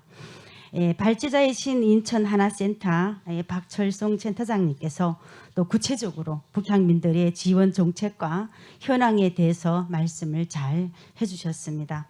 발제에서도 나왔듯이 인천은 전국 3번째로 북향민이 많은 지역입니다. 경기도 한 1만 명 정도고요. 서울이 6,000명, 또 인천은 3,000명 정도입니다.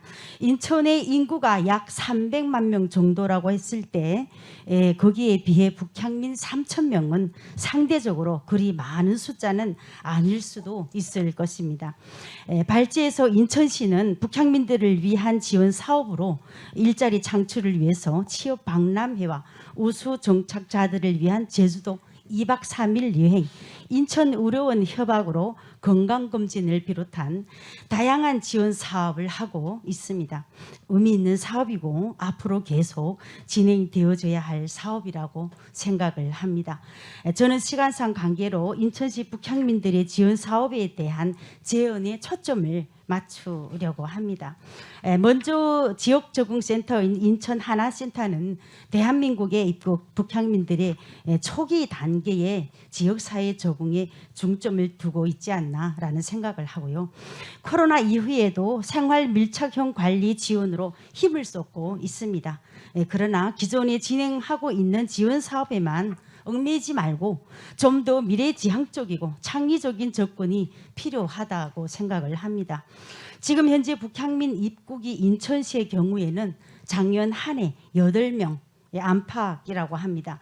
최근에 입국하는 북향민들은 변화되고 있는 북한과 중국에서 이미 물질 문화의 변화를 경험한 사람들입니다.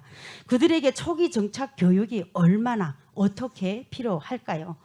북한의 고난의 행군 시기에 떠나온 사람들이 폐쇄된 북한을 떠나서 대한민국에 입국하여 살고 있는 10여 년 이상이 된 북향민들이 오히려 힘들어하고 있습니다.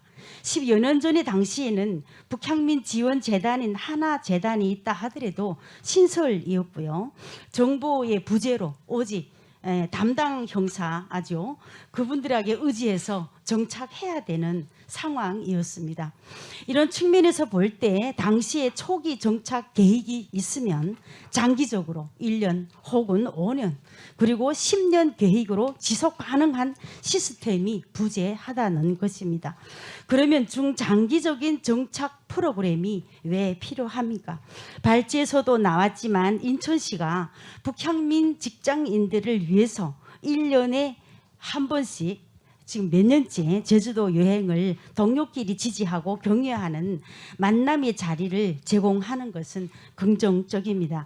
제주도 여행에 대한 의미보다 대한민국의 직장 문화라는 주제로 서로 정보를 공유하고 공감할 수 있는 자리는 지금까지 별로 없었던 것으로 알고 있습니다.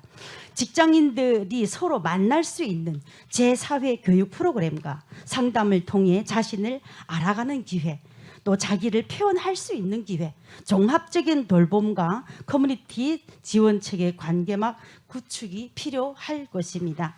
대한민국 국민의 자살률이 세계적으로 가장 높은 수준인데요. 그중에서도 북향민 자살률이 3배가 더 많다는 통계도 나와 있는 것을 보았습니다. 작년에 북향민 63명이 대한민국에 입국했고요. 인천에는 8명이 정착했는데 작년 총 10명이 북향민이 자살을 했다고 합니다. 그중에 인천 사람이 4명인데요. 그중에 2명을 보니까 자살 이유가 외상후 스트레스 장애에 따른 정신적, 신체적 외로움, 고독이라고 합니다. 사회 적응과 관련해서 인간의 재사회화의 형성을 봤을 때 10년이라는 기간은 그렇게 긴 기간이라고 말하기 어려울 것입니다. 식물과 나무도 옮겨 심으면 적응의 과정이 필요하죠. 보다 큰 소나무 같은 경우에는 적용을 위해서 정원에 옮겨 심으면 50% 정도가 죽는다고 합니다. 또 기후와 토양에 따라서 식물의 적응 과정이 다 다르듯이 북향민들도 적응에 필요한 시간이 요구됩니다. 그런데 너무 빠른 사회 적응을 요구하는 것으로 느껴지기도 합니다. 특히 정착 과정 속에서 흑과 백, 선과 악, 오름과 그름이라는 이분법적 양극단 사이에서 서성거릴 시간도 없이 선택의 기로에 서야 하는 경우에는 매우 곤란할 수밖에 없습니다. 저는 대한민국의 국민이 되어서 인천에 산 지 18년이 됐습니다. 인천에서 경상남도 남자와 결혼해서 15년 정도 살고 있고요. 저는 12년 동안 꾸준히 학업을 하면서 배움을 통해서 적응에 많은 도움이 되었지만 기다려주고 참아주는 남편이 있어서 제가 오늘 있다라고 생각을 합니다. 남편은 늘 북향민들이 남한 사회에 적응하듯이 남한 사람도 우리 윤유상 박사님도 말씀하셨지만 북향민에 적응하는 훈련이 필요하다고 이렇게 했는데요. 저 또한 동의하고 강조하고 꼭 하고 싶은 제 이야기입니다. 그런데 일반적으로 대한민국에서 10년 동안 살아오면서 직장도 제대로 없고 몸이 아파서 병원에 다닌다고 하면 사회의 부적응자라는 눈초리는 우리 북향민들을 매우 힘들게 합니다. 작년에 50대에 오빠를 잃은 저의 지인도 대한민국에 온 지 10년이 넘었지만 정상적으로 정서적으로 고독하고 힘든 상황에서도 회사 출근을 열심히 하던 직장인이었습니다. 그날도 여느 날과 마찬가지로 직장에 출근하고 퇴근했지만 우울한 마음을 달랠 길이 없어서 결국에는 숨을 끊었습니다. 경제적으로 힘들어서가 아니라 정말 힘든 것은 고립감과 삶의 무의미성이었습니다. 인간은 그 누구와 연결되어 있다고 느껴질 때 삶은 견딜만 하다고 생각을 합니다. 그런 의미에서 직장인들과 전문인들을 위한 소통과 공감, 교류의 장을 꾸준히 제공하여 사람과 사람이 연결된다면 인천시 북향민들의 삶의 질이 보다 향상될 것이라고 생각을 합니다. 또 한 가지는 복지의 대상과 치유의 대상에서 북향민들의 잠재력을 발견하고 향상시켜 나가도록 해야 할 것입니다. 대한민국에는 북향민들의 사업장이 2,800여 개가 된다고 합니다. 인천에서 사업하시는 분들이 많이 있는데 정확한 통계가 나와 있지 않습니다. 제가 개인적으로 알고 있는 것만 해도 인터넷 쇼핑몰과 제조업과 북한 음식, 요양원과 요양센터, 특히 비영리 단체를 만들어서 자원봉사를 하면서 사회적으로 나름 기여하고 있는 단체도 많이 있는 것을 알고 있습니다. 인천시에서 북향민들의 사업장과 또 그의 상품들을 적극 홍보해 주는 것이 통일의 디딤돌, 마중물로 생각하는 북향민들에게 자존감을 세워주고 미래 가치를 제공하는 기회가 될 것이라고 생각을 합니다. 그러한 측면에서 복지와 치유의 대상으로 여겨왔던 과거 행동 방식을 전환해서 북향민들의 그 가능성에 중점을 두고 그들의 역량을 강화시켜가는 방향으로 초점을 맞춰 나가도록 해야 할 것입니다. 북향민들의 잠재되어 있는 가능성은 북한에서 생활해왔던 강인함과 성공적인 정착을 하고자 하는 꿈과 목표, 열정과 순수함이 있습니다. 그것을 위해 남한 사회가 이들에게 사회적 지지가 되어줄 때 건강하고 성공적인 사회 적응에 가장 많은 영향을 미치는 것으로 연구 조사에도 나타나고 있습니다. 다시 한번 말씀드리지만 지속적인 교육과 지역사회 만남의 장을 통해서 개인의 가능성, 즉 개인의 잠재력을 극대화해서 최상의 가치를 실현할 수 있도록 돕는 것이 중요하다고 강조하고 싶습니다. 저는 북향민들이 내재되어 있는 열정과 남한 사람들의 공감과 인내가 만나서 함께 수평적인 파트너십으로 삶을 충분히 공감하고 공유된다면 인천시 지속 가능한 한반도 평화와 통일이라는 주제에 또 한 걸음 나가는 디딤돌이 되리라고 생각을 합니다. 감사합니다. 네. 뭐 오늘 세션 총 마무리를 직접 다 해주신 것 같습니다. 아주 절절한 그리고 귀한 얘기를 주셨습니다. 지금 문자가 왔는데 앞에 1세션도 막 끝났답니다. 그래서 저도 막 끝난다고 했는데 아까 조진구 교수님이 주신 중요한 질문 하나 우리 이시마루 상께서 답을 좀 해주시면서 마무리하겠습니다. 예, 그 2000년대 중반, 그러니까 한국에 입국하는 탈북자분들이 많아졌을 때 일본에도 많이 들어왔어요. 그때 참 어떻게 할 것인가, 앞으로 많이 올 것인지 그것도 좀 잘 보이지 않는 상황에서 사람만 계속 들어왔어요. 근데 제가 일본의 지원단체 분들하고 같이 국회의원도 만나고 그다음에 이거는 난민 취급을 좀 줘서 좀 지원해야 되는가라는 그것도 좀 제안도 해왔댔습니다. 근데 결국은 전부는 움직이지 않았어요. 근데 첫째로서는 난민, 일본은 난민 세국입니다. 작년 입국한 난민이 한 78명. 이거는 뭐 최근 몇십 년 동안에서 제일 많은 수치입니다. 계속 한 10명 안팎의 수치밖에 없었어요. 근데 탈북자 입국에 관해서는 기본 일본 연고자면 무조건 그 받아들이고 있어요. 계속. 그러니까 그거는 저 지원 단체들 그리고 그 언론들의 하나의 좀 압력이 돼서 그 효과가 아닐까라는 그 생각도 듭니다. 네, 그리고 지금 우크라이나에서 그 전쟁 피난자 입장에서 일본에서 좀 정확한 수치 좀 잊어버렸지만 2,000명인가 8,000명인가 들어왔어요. 한 8개월 만에. 그러니까 그거에 대해서 그거는 정말 아주 그 임시적인 그 상황이지만은 그거에 대해서는 반대 여론은 없습니다. 더 받아들여야 된다라는 것입니다. 근데 앞으로 북한 상황이 어떻게 될지 모르지만은 기본 저는 언론의 역할로서는 이거는 이웃 나라 그리고 원래 일본 시민이었던 그것도 그 가족들이 일본에 오고 싶다고 해서 오는 분들이니까 무조건 받아들여야 된다. 그런 여론 만들기가 필요하다고 생각합니다. 그리고 저 마지막으로 아까 조 선생님께서 이거 토론문에도 쓰셨는데 그 초시기 2000년대 전반은 그 일본에 들어온 분들이 그 역시 취업하기도 어려웠고 그 다음에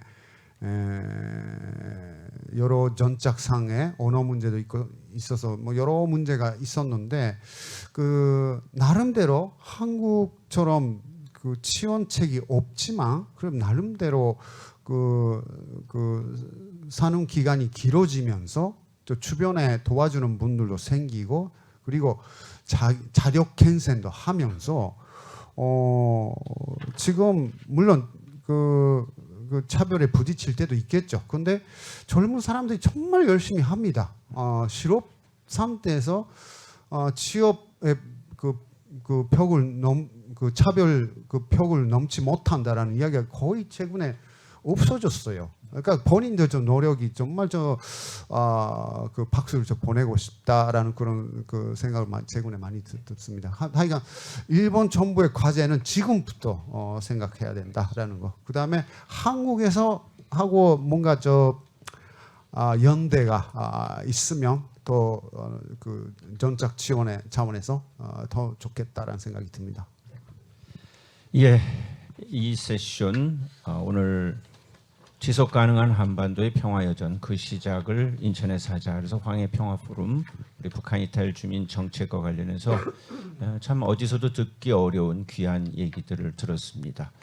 지금 여러분들이 갖고 계시는 자료집의 맨 앞에 도안을 보면 참 이것도 어디서 보기 어려운 도안이라고 생각합니다.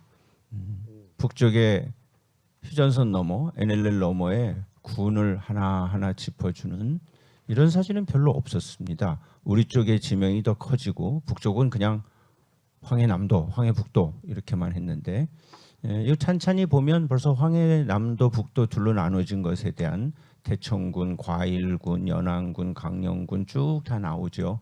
예, 이렇게 친근함을 갖고 이제 분단이 우리에게 주었던 고정된 사고를 깨치면서 우리 북향민들한테도 좀 더 다가가자는 그런 세션으로 오늘 마무리를 하겠습니다. 자, 긴 시간 참석해 주셔서 감사드리고 아주 좋은 발제, 귀한 토론해 주신 앞에 참석해 주신 분들께 감사드리고 오늘 함께 해 주신 여러분들께 감사의 말씀 드리면서 이제 종료하고 오찬을 함께 하도록 하겠습니다. 이 세션 마치겠습니다. 고맙습니다.